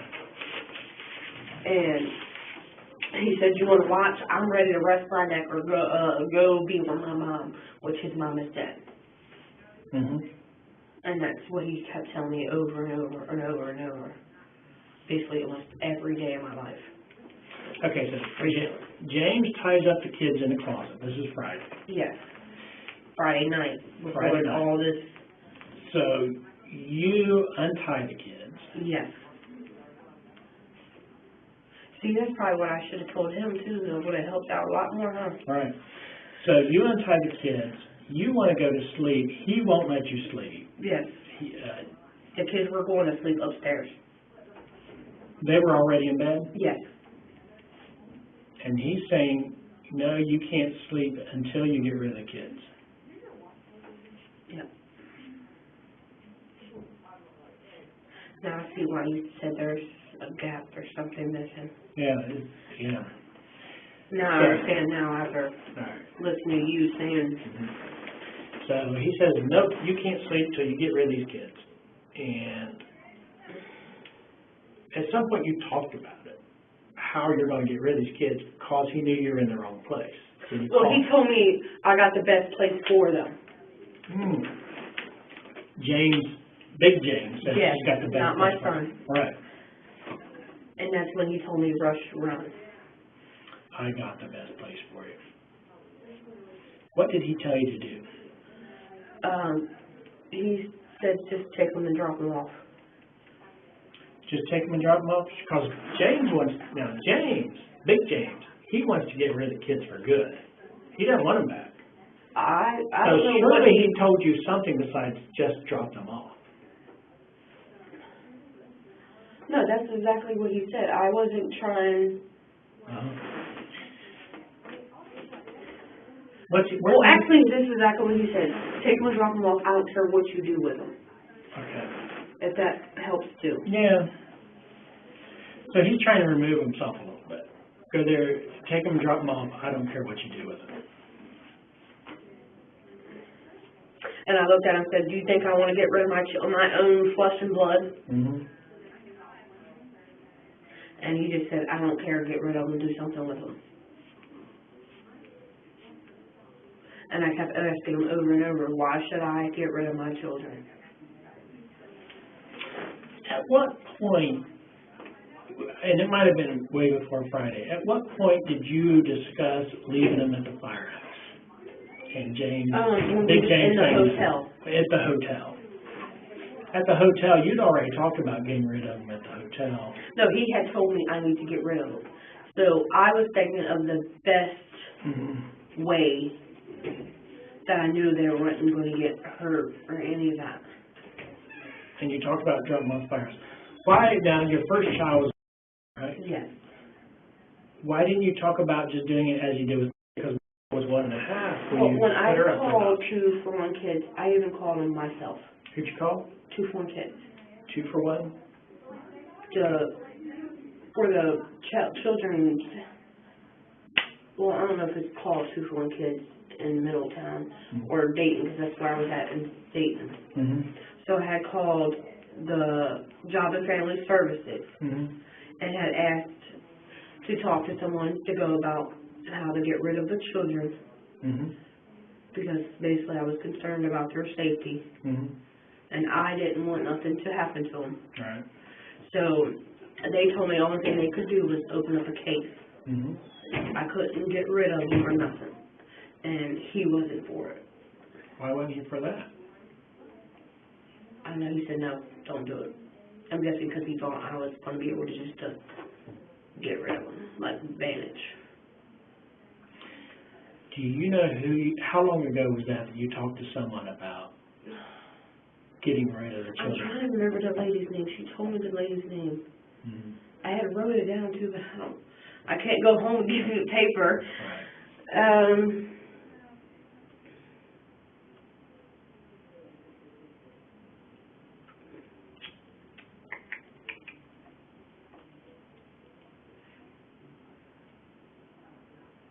There was a lady that I talked to. At Family Services. Yes. And you talked to her about? Trying to put them in a foster home or somewhere safe that I knew was safe. And she said she couldn't help you, she could just open a case. Yes. Which would it be helping? She'd have to open a case. Well, that's what she said. It wasn't going to help me. She has to open a case first. And she told me if I wanted to, she'd go ahead and do that. But he told me to call him and let him know what was said. Do you know what this Family Services organization is? Montgomery. Montgomery? It was Montgomery Montgomery, yes. Okay. Where I got my food stamps from. Okay. And medical.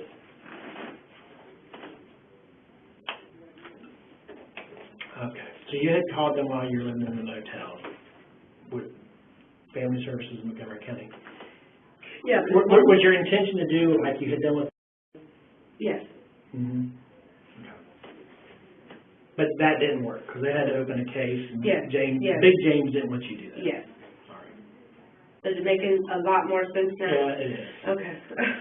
So I'm trying to answer all the questions that somebody's going to ask later on. Because that's going to be one of the big questions. Why didn't you just do what like you did with When Maria? we was at the And you kind of motel. tried to do that. When we was at the motel, Mm-hmm. we were having problems. And James was being behaved, listening, all that. Mm-hmm. Well, I let him play, do what normal kids do. Right. And we're at a hotel, you know how kids like roam in the hallways. Oh, yeah, and, kids love that. well, he had told me my daughter wasn't listening. She kept lying. Mm-hmm. Kids lie. And It's a sign of intelligence. that's what I tried telling him. Mm-hmm. I said, all kids lie. Name one kid that does not lie. Right. You're supposed to be proud of them when they tell their first lie. That means they're smart. So he's like, I'm tired of her lying. Mm-hmm. I said, well, all kids lie. Name one kid, Right. find one kid, and show me that kid that doesn't lie. Mm-hmm.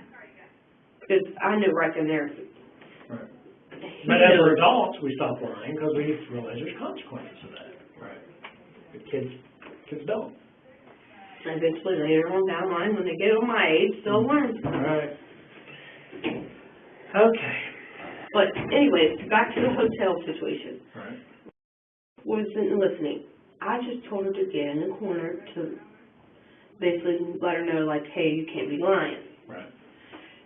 Well, that's when he started insisting on getting rid of her. Oh my gosh. So I was calling around Mm-hmm. to find a safe place for her to go. Mm-hmm. And she kept, he told me she was being unruly. Not following my rules is being unruly is what he said. Mm-hmm. And I kept trying to ask him, like, how is that unruly? Kids are kids. Mm-hmm. Because like I said, I don't know how none of this stuff works. Excuse me. But anyways, he wanted me to get rid of her first because she wasn't listening. The other two was. How do you want you to get rid of her? Basically the same thing he told me before. Get rid of them, drop them off somewhere. I don't care what you do with them. Me, thinking as a mother, Right.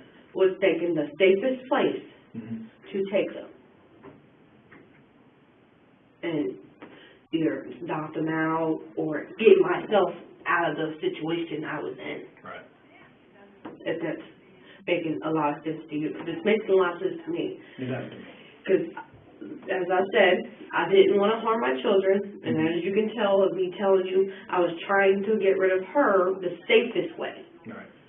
And then once they told me I had to open a case, Mm-hmm. that just made me tell me, and then listening to what he said, Mm-hmm. and her saying it wasn't going to help my situation.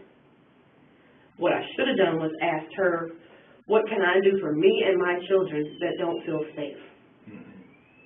And she probably would have gave me a list of places I probably could have went. Oh, yeah, there's a lot of shelters, women's shelters for But people that are in an abusive relationship with it. Now, when he tied him up you Friday, said even for abusive relationships, in abusive situations, like what I've been going through. where the kids are being abused, Yeah, my thing was, if he was abusing the kids, wouldn't I be next eventually? you'd think an abusive person's an abusive person. But he And hadn't gotten around to abusing you yet. His previously relationship Mm-hmm. with his wife, Mm-hmm.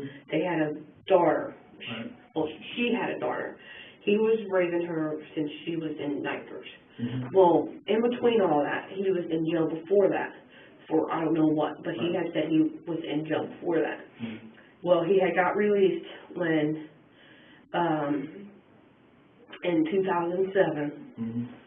and when all the fighting and all that happened, we were living with him. Me and James's dad, Right. which I don't know if they told you, Lewis Hutchinson. I don't think so. If they did, I've forgotten. Well, they told me not to tell him. Mm-hmm. Well, them, you Oh, guys. yeah, okay, I do remember. You gave James's dad's information. For some reason, James wanted that to be a secret. Well, he wanted to be. I was like, why can't I just tell him who his dad is? Mm-hmm. So 'Cause I you were they're living gonna- with James's dad for a little bit? We were back and forth. We were homeless. Right. So we were going from family to family, basically jumping around, trying to find the safest spot for us and our children. Right. Well, he had real bad seizures, Mm-hmm. Lewis, Mm-hmm. and he refused for a while not to take his medicine. Mm-hmm. Well, I had to sit down with him and have a talk. Like, if you want to be around for your son's life and the other two that you raised as your own, then don't you think you should take your medicine to be around for them? Right. And he was like, yeah, sure, you make sense. And he starts taking it back. Mm-hmm. So, because without him taking them, his seizures was getting worse and worse and worse. Because they said it was caused from stress and all that. Right. But they had gotten in arguments previously before that. Me and Big Lewis. James and his dad. Mhm. Big James and his dad got in an argument? No, still his wife. Oh, okay. They had gotten in arguments Mm-hmm. about the same ordeal that I'm going through right now Right. with me and my children. Mm-hmm. They were going through the same ordeal with their one children, which is named Sarah. Mm-hmm. And he was beating the out of the mom. James's dad? No. James Hamilton was beating the shit out of his wife, Oh, okay. if it's making sense. All right. Me and Lewis Mm-hmm. wanted to call the cops. Well, he's a convicted felon. Mm-hmm. He had guns, and he was going to blow all of us. Exactly what he said. I'm going to blow you all away Mm-hmm. if you call the cops. Well, we was going to call the cops because we were all stuck in this one room Right. and didn't want to come out because he had his gun flopping around. We didn't know what was going to happen, so we wanted to stay in that room because they were towards the back of the house. Mm-hmm. So we wanted to kind of stay away from the situation, not let our kids seeing people doing this with guns and beating crap out of people. Right. So we try to stay away from it. Well, we kept getting me and James Hamilton kept getting accused of having sex with each other, which we did not Mm-hmm. until after they kept saying we did, and we moved out and separated. He separated from his wife, and I separated from James's dad that I had been with off and on for my whole life. Was James's dad your boyfriend? When I was living with James Hamilton and his wife and his daughter. Okay.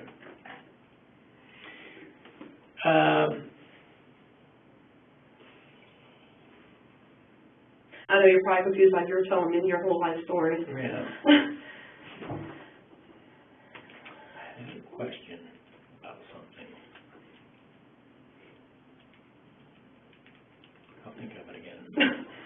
Well, when you think of it, just.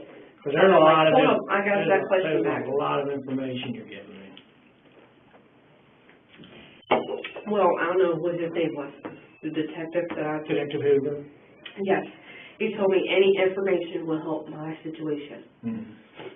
And tell the truth about the whole situation. Right. So, he came in here before you came in here and told me to tell you everything, the whole situation of how it all started, which I left that out. So now I'm telling you the whole entire story. So, I know you probably Big rewrite all James this. is James Hutchinson. No. No, James Big James is James Hamilton. Hamilton. James Hamilton's dad is, what's his name? James Hamilton. You mean my son, James? No, your boyfriend. You're confusing me. Okay. I don't know who James Hamilton's dad is. My son James is named. My son's father's name is Lewis. Oh, so we're talking about Lewis. So your son's last name is Hutchinson. Hutchinson. That's probably where you got confused. Yeah, I think there's too many Jameses. I'm keeping track of it. Because James Hutchinson, the 6-year-old, his dad is Lewis, Lewis, Hutchinson. And his middle initial is E, if that helps you. Okay. So you were living with James Hamilton and his wife, Priscilla Hamilton. Priscilla.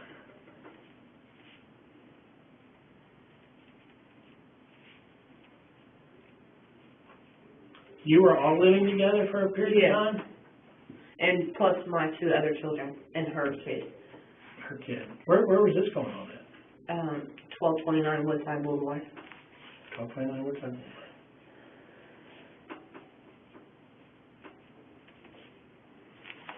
So they have one child, and her name is? Sarah. Sarah. Woods. And then you've got 3 kids. Yes. James. Daphne. Why are you all living together? Because we were homeless, basically, going back. So you and Lewis. Yes.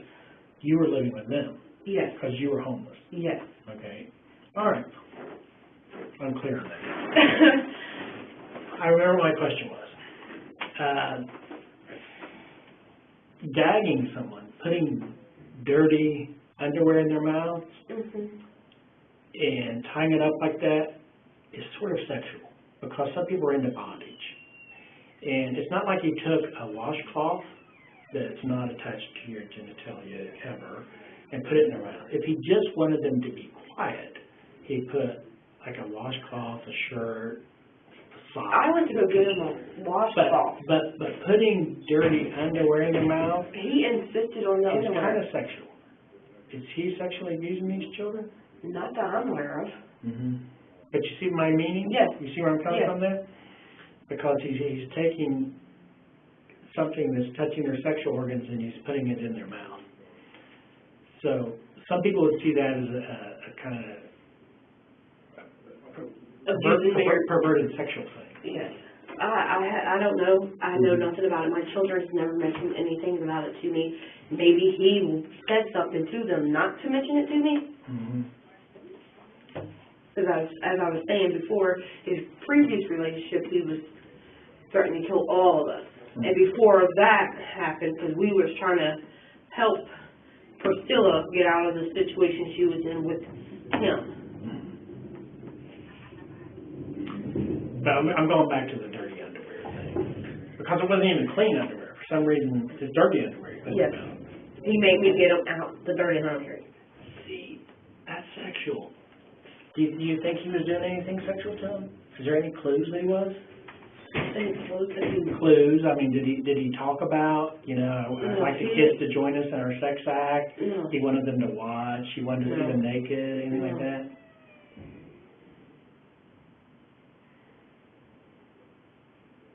Yeah, I was still trying to figure out why he wanted dirty underwear. Why couldn't you just... Why not clean? Like, he wanted you to get it out of the dirty. Yeah, I was still trying to figure out why dirty underwear too myself. Well, I guess that'd be a question you asked him, huh? Yeah, it would be. Yeah, and the kids, that's something to interview the kids about. Is, did he ever touch them and stuff like that? Were they sexually abused? That is odd. So he's upset. He's tying these kids up. And does he tie their hands behind their backs? He ties their hands in their feet, like they're laying on their stomach and they're like this. So he like hog ties. Well, like, yeah. What, like their feet are, because...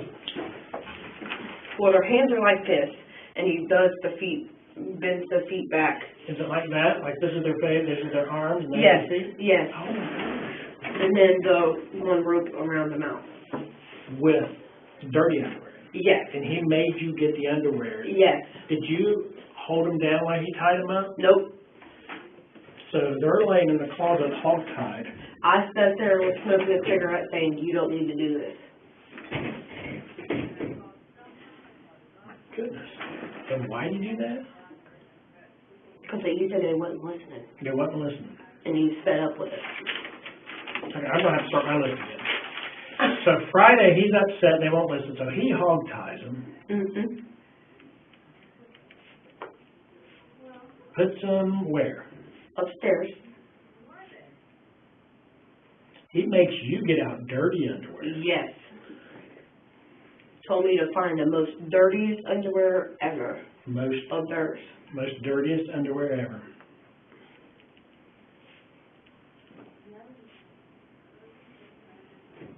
See, now I feel better about telling you guys stuff. Mm-hmm. So do you really do that? You go through the laundry and look for dirty underwear, the I dirtiest? just found the closest one. The closest one. I Okay. wasn't looking to see if they were dirty. I just grabbed what he said. Okay. Told me to get them out the dirty laundry. Mm-hmm. Find the dirtiest ones you can find. And you give him these dirty underwear and he does what? Well, after he wraps them up, the hands and the feet, Mm-hmm. well, ties them up however he did it. Mm-hmm. He puts the underwear in their mouth after he wraps them up. Okay. He ties them up however it is. That's like, if it's, I want to make sure I'm right on this. That, like I Yes. see this picture, Yes. their arms are back, Yes. their knees are bent, Yes. their arms, and then their hands and their feet are tied Yes, together. yes, yes. That's hog tying somewhere. Okay, then what? He sticks the underwear in their mouth Mm-hmm. and then ties them out, rope around the mouth to hold the underwear in. Do you put the underwear in her mouth? Nope, I did nothing. Okay. You're sitting there smoking a cigarette, telling him not to do it. Yes. Okay. And Okay. I didn't want to put my hands on him for him doing that because I didn't want to get basically beat Mm-hmm. Okay. or shot because he... Now, I know little James, he gets the underwear out of his mouth a couple times and he's yelling, "Mommy, help me. I gotta use the bathroom. I went to go upstairs Mm-hmm. to untie all of them, not just the one, untie all of them. Mm-hmm.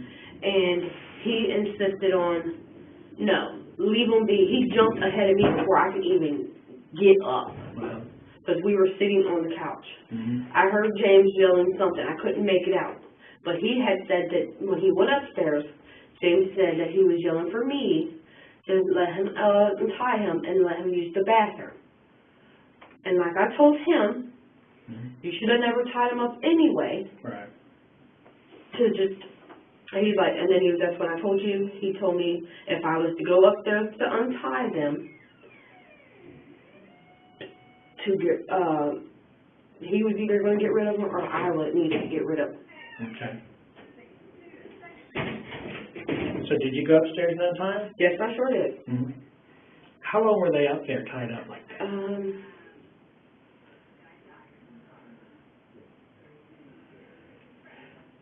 Well, it was long enough to where their hands were purple and numb. Okay. Purple and numb. You might be able to see it, my daughter, for instance, and maybe They have the rope prints on her wrist. If you get, Yeah, we'll have to look at that, make sure. they might even still have it on their legs. I'm not sure. Mm-hmm. So you go up there.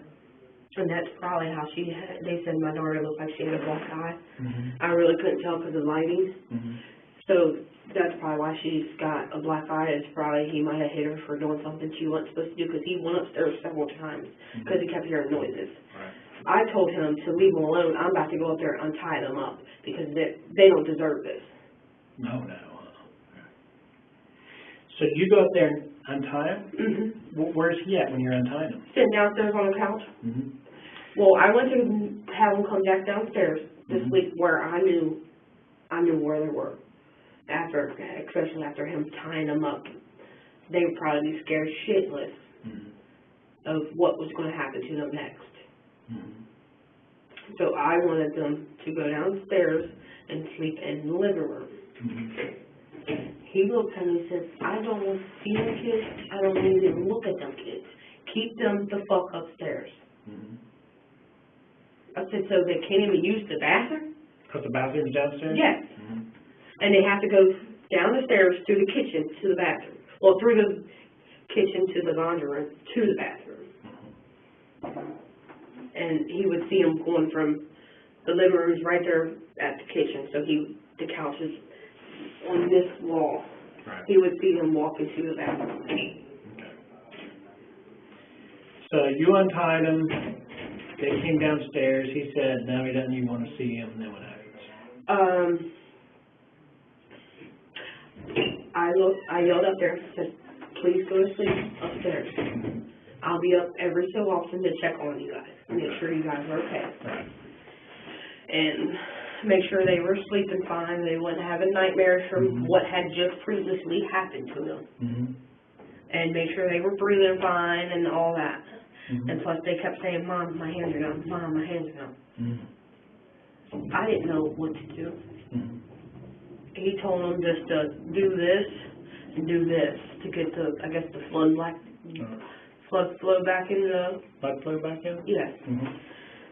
Because, like I said, when I got to them, because I insisted on going upstairs prior to that to untie them, and they looked at him and said, I don't care what you want, I am untying my children. Right. And when I went to get them, their hands were purple. And they had socks on and shoes. I couldn't even imagine what their feet looked like. Okay. I'm sure their feet probably was the same way. What were they wearing? Night clothes. Night clothes. Get ready. They did have clothes on. Yes, they had night clothes on. I was going to send them to bed because it was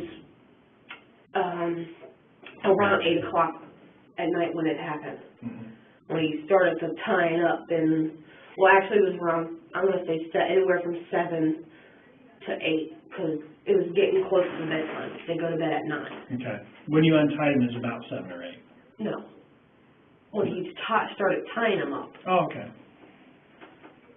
When you untied them, about what time was it? Almost bedtime. Which is? 9 o'clock. 9 o'clock. So they lay there for 1 or 2 hours. Yeah. Okay. Okay, so you untie them at 9 o'clock, bring them downstairs, tell them to put them back upstairs. They complain their hands are numb. He says, squeeze your wrist, move your wrist around, squeeze your hands, stuff like that. Get circulation going again. Then what happens?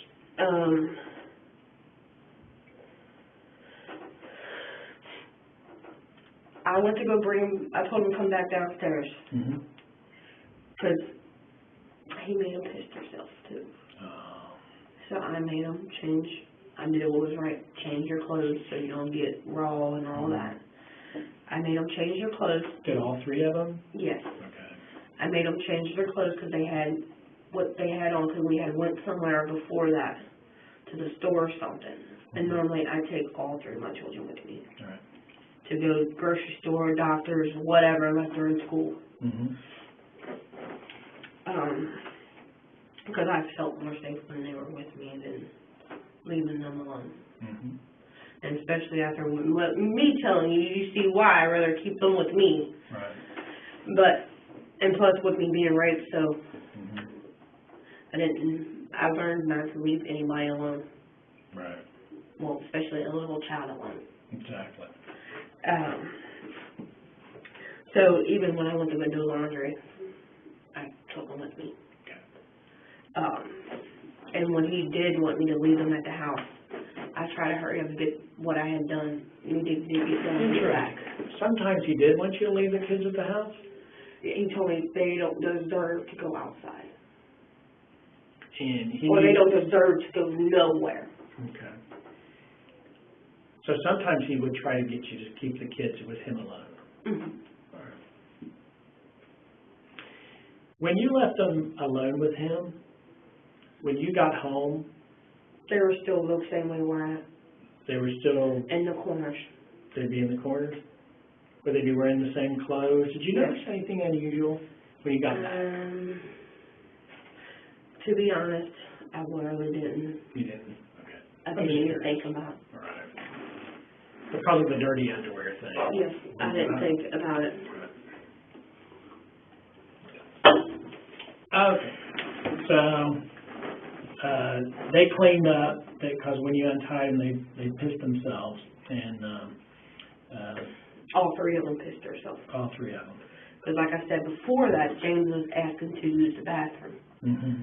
And then the other two, I guess since he told him no, Right. the other two didn't even They're bother. gonna ask. Right, because why? Because James didn't get to go. So why would they get to? All right, so,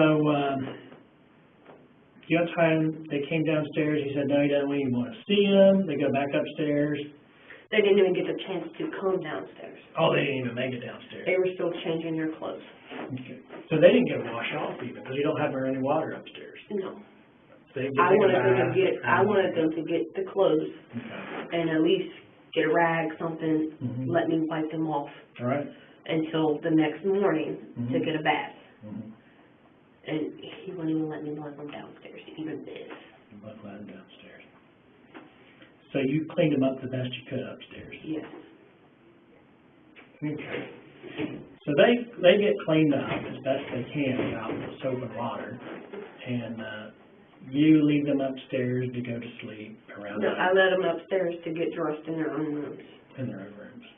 Okay. Because they left the clothing upstairs, Mhm. and they were still upstairs. So I went downstairs and got some water on a rag Okay. and started trying to wipe them off Mhm. to get the urine Right. off of them. Mhm. Because I know personally, I'm a female, I don't like to be wet, I don't, Right. It's a- Nobody does. and I damn sure don't like to smell like piss. Mhm. Okay, so they clean up in their own rooms, they change clothes. You come back downstairs, And sat on the couch, sit on the couch. I lit the cigarette, started smoking a cigarette, was watching TV, trying to drown him out, Right. trying to block him out. And he's saying brick wall, because you're a brick Yes. wall.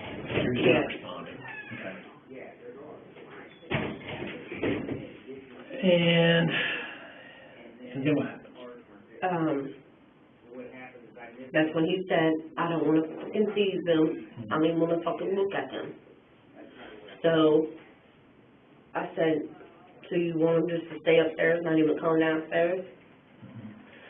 So, I was hoping, for the kids' sake and my sake, that he was going to work, because sometimes he works Monday through Sunday. Mm-hmm. I was hoping for our sake that he was going to go to work that next morning, Right.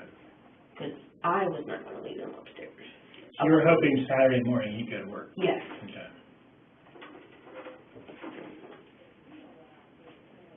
Okay. And that's what I'm like, and I like that. You were hoping that, because how do you trying to figure out what's going on in your mind? And it helps when you share stuff like that. So you were hoping he'd go to work Saturday morning. Because he had said prior to that he was going to go to work, he couldn't stand being here, he hated every last one of us. Mm-hmm. Okay, then what happened? And he said that he didn't feel wanted, he don't feel loved, just started going on rambling a bunch of crap. Mm-hmm. Like I said, I was trying to block him out, trying not to listen to it. Mm-hmm. I He told just him, hog-tied 3 kids in that upstairs. Why would he feel wanted and loved? Isn't that weird? Mm-hmm. anyways, where was we at? You were downstairs smoking a cigarette, trying to block him out. He said he broke wall. He says he doesn't feel wanted or loved By none of us. by none of you. Mm-hmm. I'm guessing because he started feeling like the love was fading. Right. Cause, yeah, I just started changing myself, Mm-hmm. like distancing and all. Mm-hmm. And we literally went like 2 weeks no sex. Mm-hmm. So, what does that tell you? Right. It does sound something. I was trying to distance myself from him. Right. And he kept saying that he was distancing himself from him. Who would- From me, but I Who was, would normally initiate sex? who would normally, Initiate sex. well, I would only do it when I wanted it. Mm-hmm. When he wanted it, I didn't say no, nothing. Had he tried in those 2 weeks? No. Mm-hmm. He hadn't tried. No, because he was sick. I wasn't, Oh, he was sick. yeah, because I wasn't trying to bother him. I mean, you're sick. I'm sick. Mm-hmm. When I was sick, I didn't want to be bothered. I didn't really want to be fucked with. I didn't want nothing. I just wanted to be left alone, peace, quiet, loving on my children, and at that. What a mom does. All right. So, anyway, at this point, he's feeling sorry for himself. You're not really feeling as romantic as you used to. And is that at the point when he says, if you don't get rid of kids out of Yes. them? Okay. Because that's when we started to kept arguing Mm-hmm. about the kids not listening and me not disciplining them. Mm-hmm. And me just making them stand in the corner and not beating their asses exactly. Right. And as you can tell, he was beating their asses. Right. He's hog-tying them. When he was beating James, I swear to you, when that boy died, from his face down was bruised. So you hit him in the body? Yes. Mm-hmm. He had bruises all over him. I felt so bad for that little boy. Gosh. So, you decide it's best for you to get rid of. Yeah. Okay. So I wouldn't have to keep listening to it. Or, Did you guys talk about how you were going to get rid of him? he had talked about getting rid of him prior to that. And if he got rid of him, how was he going to do it? He was talking about rush run. He was talking about rush Yes, run. he wouldn't tell me no details, nothing. So he had been telling you he was going to take him to rush run. Yes. Didn't tell me how, what, nothing.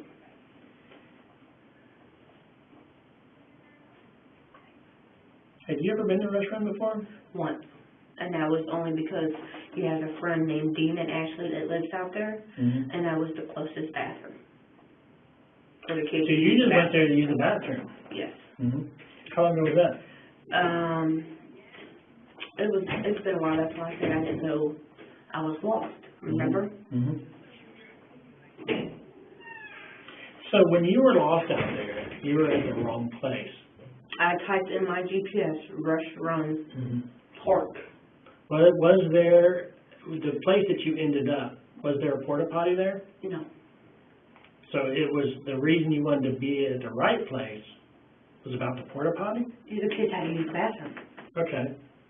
While you were out there rush run? Yes. Okay. Which kids had to use their bathroom? All of them. But then James wouldn't get out of the car.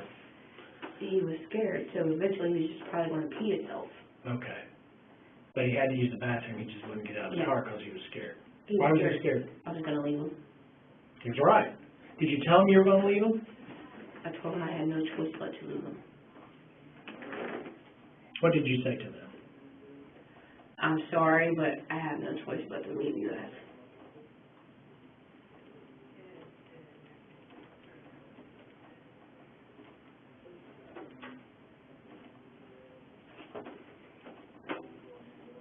did they say? Well, as I said, James said he didn't want to be there. Mm-hmm. The other two really didn't say anything. They asked where was the safest spot for them to go. Because James Hamilton told them they would get eaten by a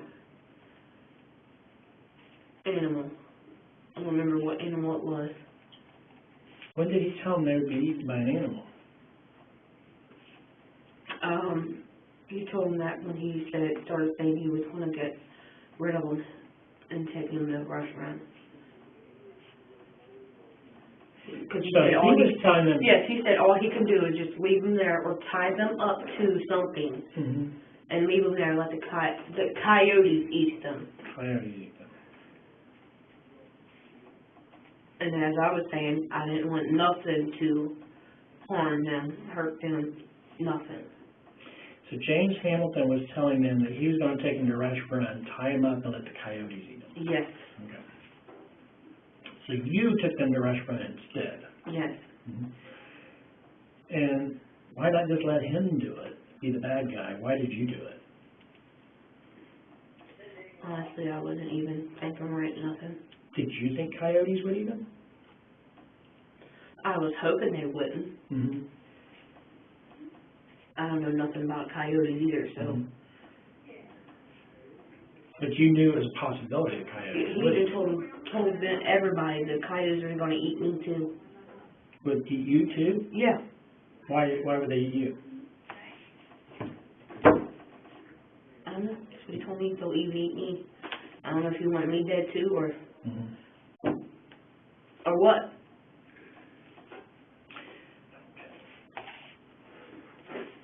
So, we've already been over the story when you dropped him off. Little James holding on to the car, you dropped him, he fell, hit his head. And that was what happened before that incident. All right. Because really, the big question is, what led up to this? That's what we really want to clarify. So, now, when James told you in the wrong place, it's because you were looking for the porta potty. Yes. All right, that makes sense now. Because in my mind, you were looking for the right place because that's where the boat ramp was and that's where you were going to drown them. Huh? Well, that's what I'm thinking in my head. Because is the boat ramp there where you ended up at the porta potty? Yes, but I wasn't. But you were never going to do that. No. Because in my mind, it's like, why go there? Why go there? Why go there? And that's where I had remembered where the bathroom was at. But it was all about the bathroom. James's plan was to tie him up and let the coyotes eat him. Your plan was to drop him off and hope that the coyotes didn't eat him. Yes, I told them to go in the bathroom and lock themselves in there. You told them to lock themselves in the bathroom? All three of them was? Yes, I told all three of them to go in there. Okay. I even told and to take James with him so I knew he was fine. Mm-hmm. I wonder why they didn't stay in the bathroom. They walked. They walked a quarter mile and he turned around and went back. Because they knew I was going to come back. How did they know? Because I would never take them there, and he has took them there once before without me. Oh, really? Yes. What's that about? Them not listening, and me letting them, he said, me letting them do whatever they want to do. Because as I was saying, I don't like to hit them. Mm-hmm. I don't like leaving marks. I'd rather just make them stand in the corner to make them know that they can't do that. So James had taken them to a restaurant before without you. Yes. What did he do when he took them there? How long ago was that? He's done.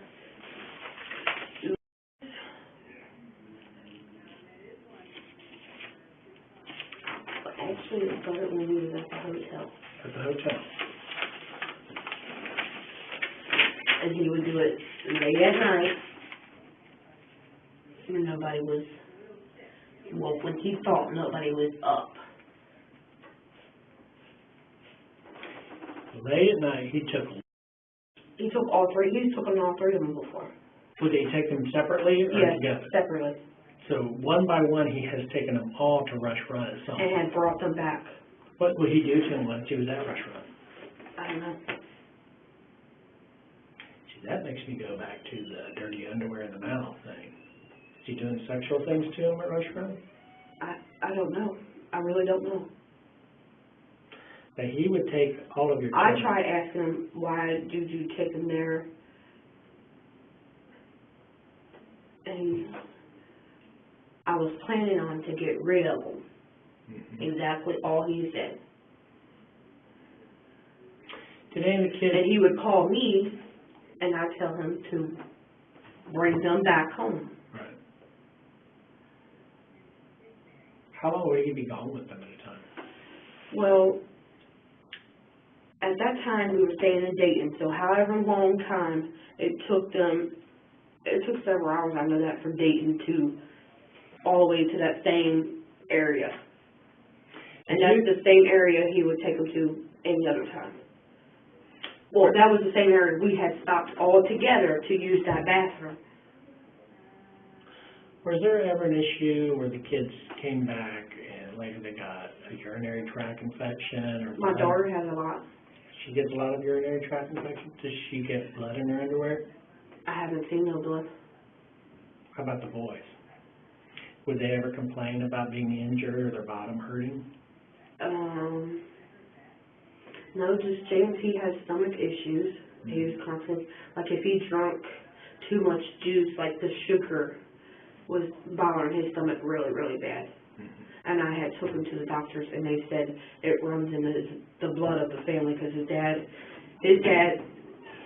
James's dad, Lewis, has the same issue, and Lewis's dad has the same issue. Like it runs, get what I'm saying? It runs down the whole entire family. How often would he take the kids away for hours at a time and go to Rush Run?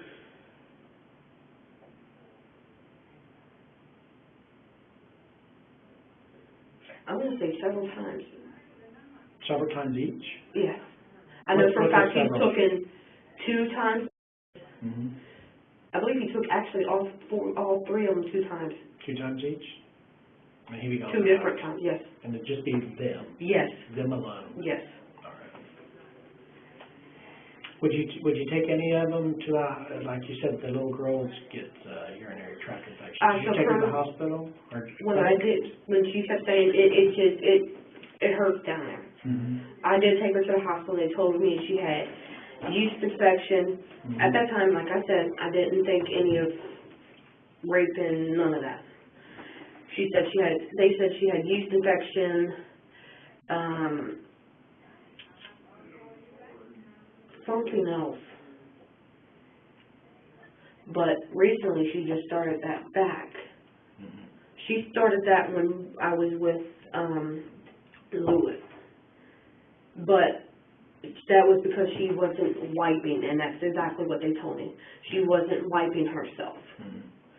So that, because I thought, like, I asked them literally, how do you get yeast infection? Because I never had it. Right. And they was like, not properly washing your body, not properly wiping yourself. So then I was like, well, I showed her how to get a bath, Right. like, if she needs it, because she's got that age where she's got to learn somehow Right. to do it on her own. Mm-hmm. And How old is she? going on 10. Right. Because, I mean, she knows how to fold her laundry, Mm-hmm. fold her blankets. Oh, yeah. So I figured she's going to have to learn how to do that one time, and sooner or later. When was the last time she had an issue? Just recently. How recently? You can ask her now. She'll probably tell you it's just... Just now? Yeah. Yeah, okay. And I ain't putting up nothing about it. And I told him I was going to take him to the hospital, and he said no. Oh, yeah, why don't you take him to the hospital? Now that makes sense, huh? Yep. Okay. So, you had... And I hate for my little girl to go to the hospital and go through all that testing ordeal. Because she's never, ever been through that ever.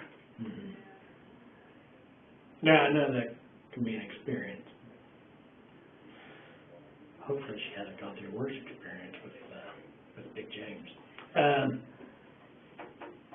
So he says, you get rid of them or I will, you take them out there. And once again, you were hoping the coyote wouldn't get them. Now, did you and James, he knew where you were taking them. There was going to be a bathroom there. Now, when you were leaving, and he told you to go back and get them, why did he tell you to go back and get them?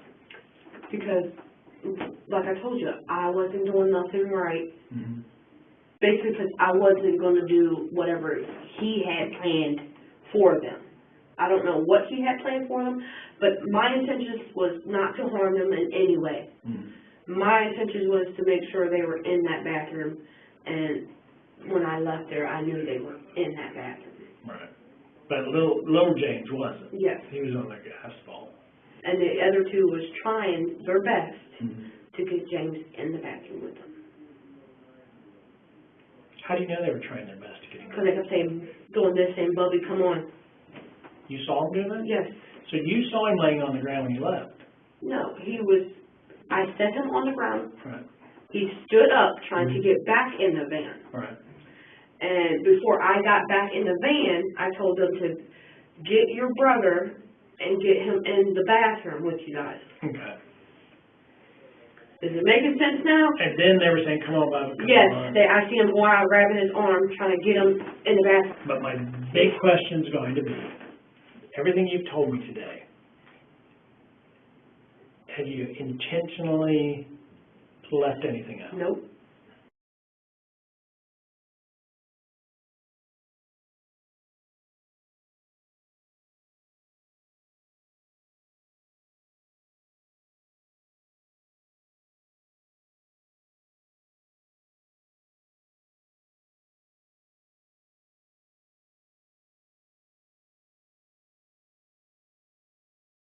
But my big question's going to be, everything you've told me today, can you use restroom too? Actually, I was wanting another pop. Okay. I'll give you another pop after Okay. the polygraph, because it's got some caffeine in it, and I want you to be as calm as possible. And we're going to take a break. Got to use your restroom. You can use your restroom. Well, just to let you know, if you see me, like, because you'll probably be able to tell my heartbeat racing fast. I will. Because I start to get scared. Mm. If it helps me, do you tell me I'll be okay? Yeah. Your heart rate really doesn't matter too much. We do look at it a little bit, but it's mostly blood pressure and sweat gland activity, a little bit of heart rate. Most of it, believe it or not, is sweat gland activity. When we tell a lie, and I'll explain it to you all in there, when we tell a lie, we sweat in three places. Palms of our hands, soles of our feet, and our forehead. If you ever talk to anybody, they just start sweating from their forehead and nowhere else, like off their face and their arms and everything. Well, when I start to Probably get lying. scared, Mm-hmm. my anxiety kicks in, and then I start feeling hot, Right. and like I need to cool off. Okay. What we do in the polygraph is there's a practice test at the very beginning to make sure everything's working properly. It's called an acquaintance test, just to get you acquainted to the test, to get you used to it. Basically, are you going to ask me the same questions before? We will review all the questions. There's no Okay. surprises in the Okay. polygraph. So I'm going to give you a practice test first, just to get you Okay. used to everything. It's a simple little number test. Okay. And then, the questions that we've already reviewed, I will ask you those questions. I will ask you those questions in a series, and then we'll take a quick break, like a 1 minute break, while I grade it by hand. A break basically for me to, if I'm worked up, to calm down. Yeah, because when you're taking the test, you got to be perfectly still. So, and there's a blood pressure cuff on your arm. And during the break, I let that blood pressure cuff out, so there's no pressure on it, so your hand's comfortable. Okay. And then I'll start. So basically, you're trying to make me comfortable as possible without Right. making me have to be painful or. Right. Try and keep it comfortable. And then I'll ask you the same questions in a different order a second time. And then we'll take a break. And then I'll ask you the same questions a third time. Because what I'm looking at is I'm looking for a pattern. Because the mind is super fast. The way we think is fast. And if I just give Is you... it okay if I hesitate a minute to say something? Like, I'm thinking of, You won't have to think about it because we've already reviewed it. You would Okay, have okay, already okay. thought about it. Okay. So the answers will come quick. okay. So, but anyway. I'm sorry, I'm asking these, but No, I've no, never it's took good. none of this. It's I've good never for you to done none ask. of this. So I'm looking for a pattern. Uh-huh. So I can't just ask you the questions once because maybe you had a random thought. But by switching everything around, say, well, this isn't a random thought, she's responding to the question. So that's why I have to give you the questions 3 times, at least. If you get the hiccup, start sneezing, get interrupted, I might have to give you the test up to 5 times. We won't do it more than 5 times because there's a little bit of stress in it. If we don't get it after 5 tries, we'll just try a different day. We'll try later. But about everybody just needs 3 times. Okay, So 3 times is normal, okay. 5 times unusual. Any questions so far? Mhm. Okay, we're going to go in the other room. I'm going to do a little typing on the computer, then we'll review the questions I'm going to ask you. Okay. All right? I say, as long as we review the questions before we Yeah. even start the process, I'll be fine. No surprise. Am I allowed to take this water with me? Mhm. Sorry, I've been sick and my mouth's constantly dry. Okay. Why don't you wait here for just a second? I'll be Okay. right back. Okay? Just tell me when you're ready. All right.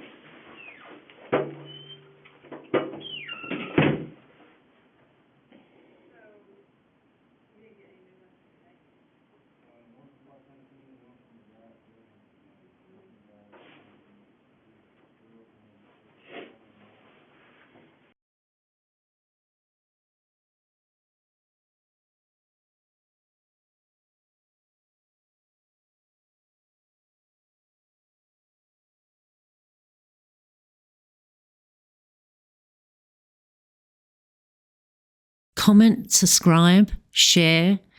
Tell us what you think.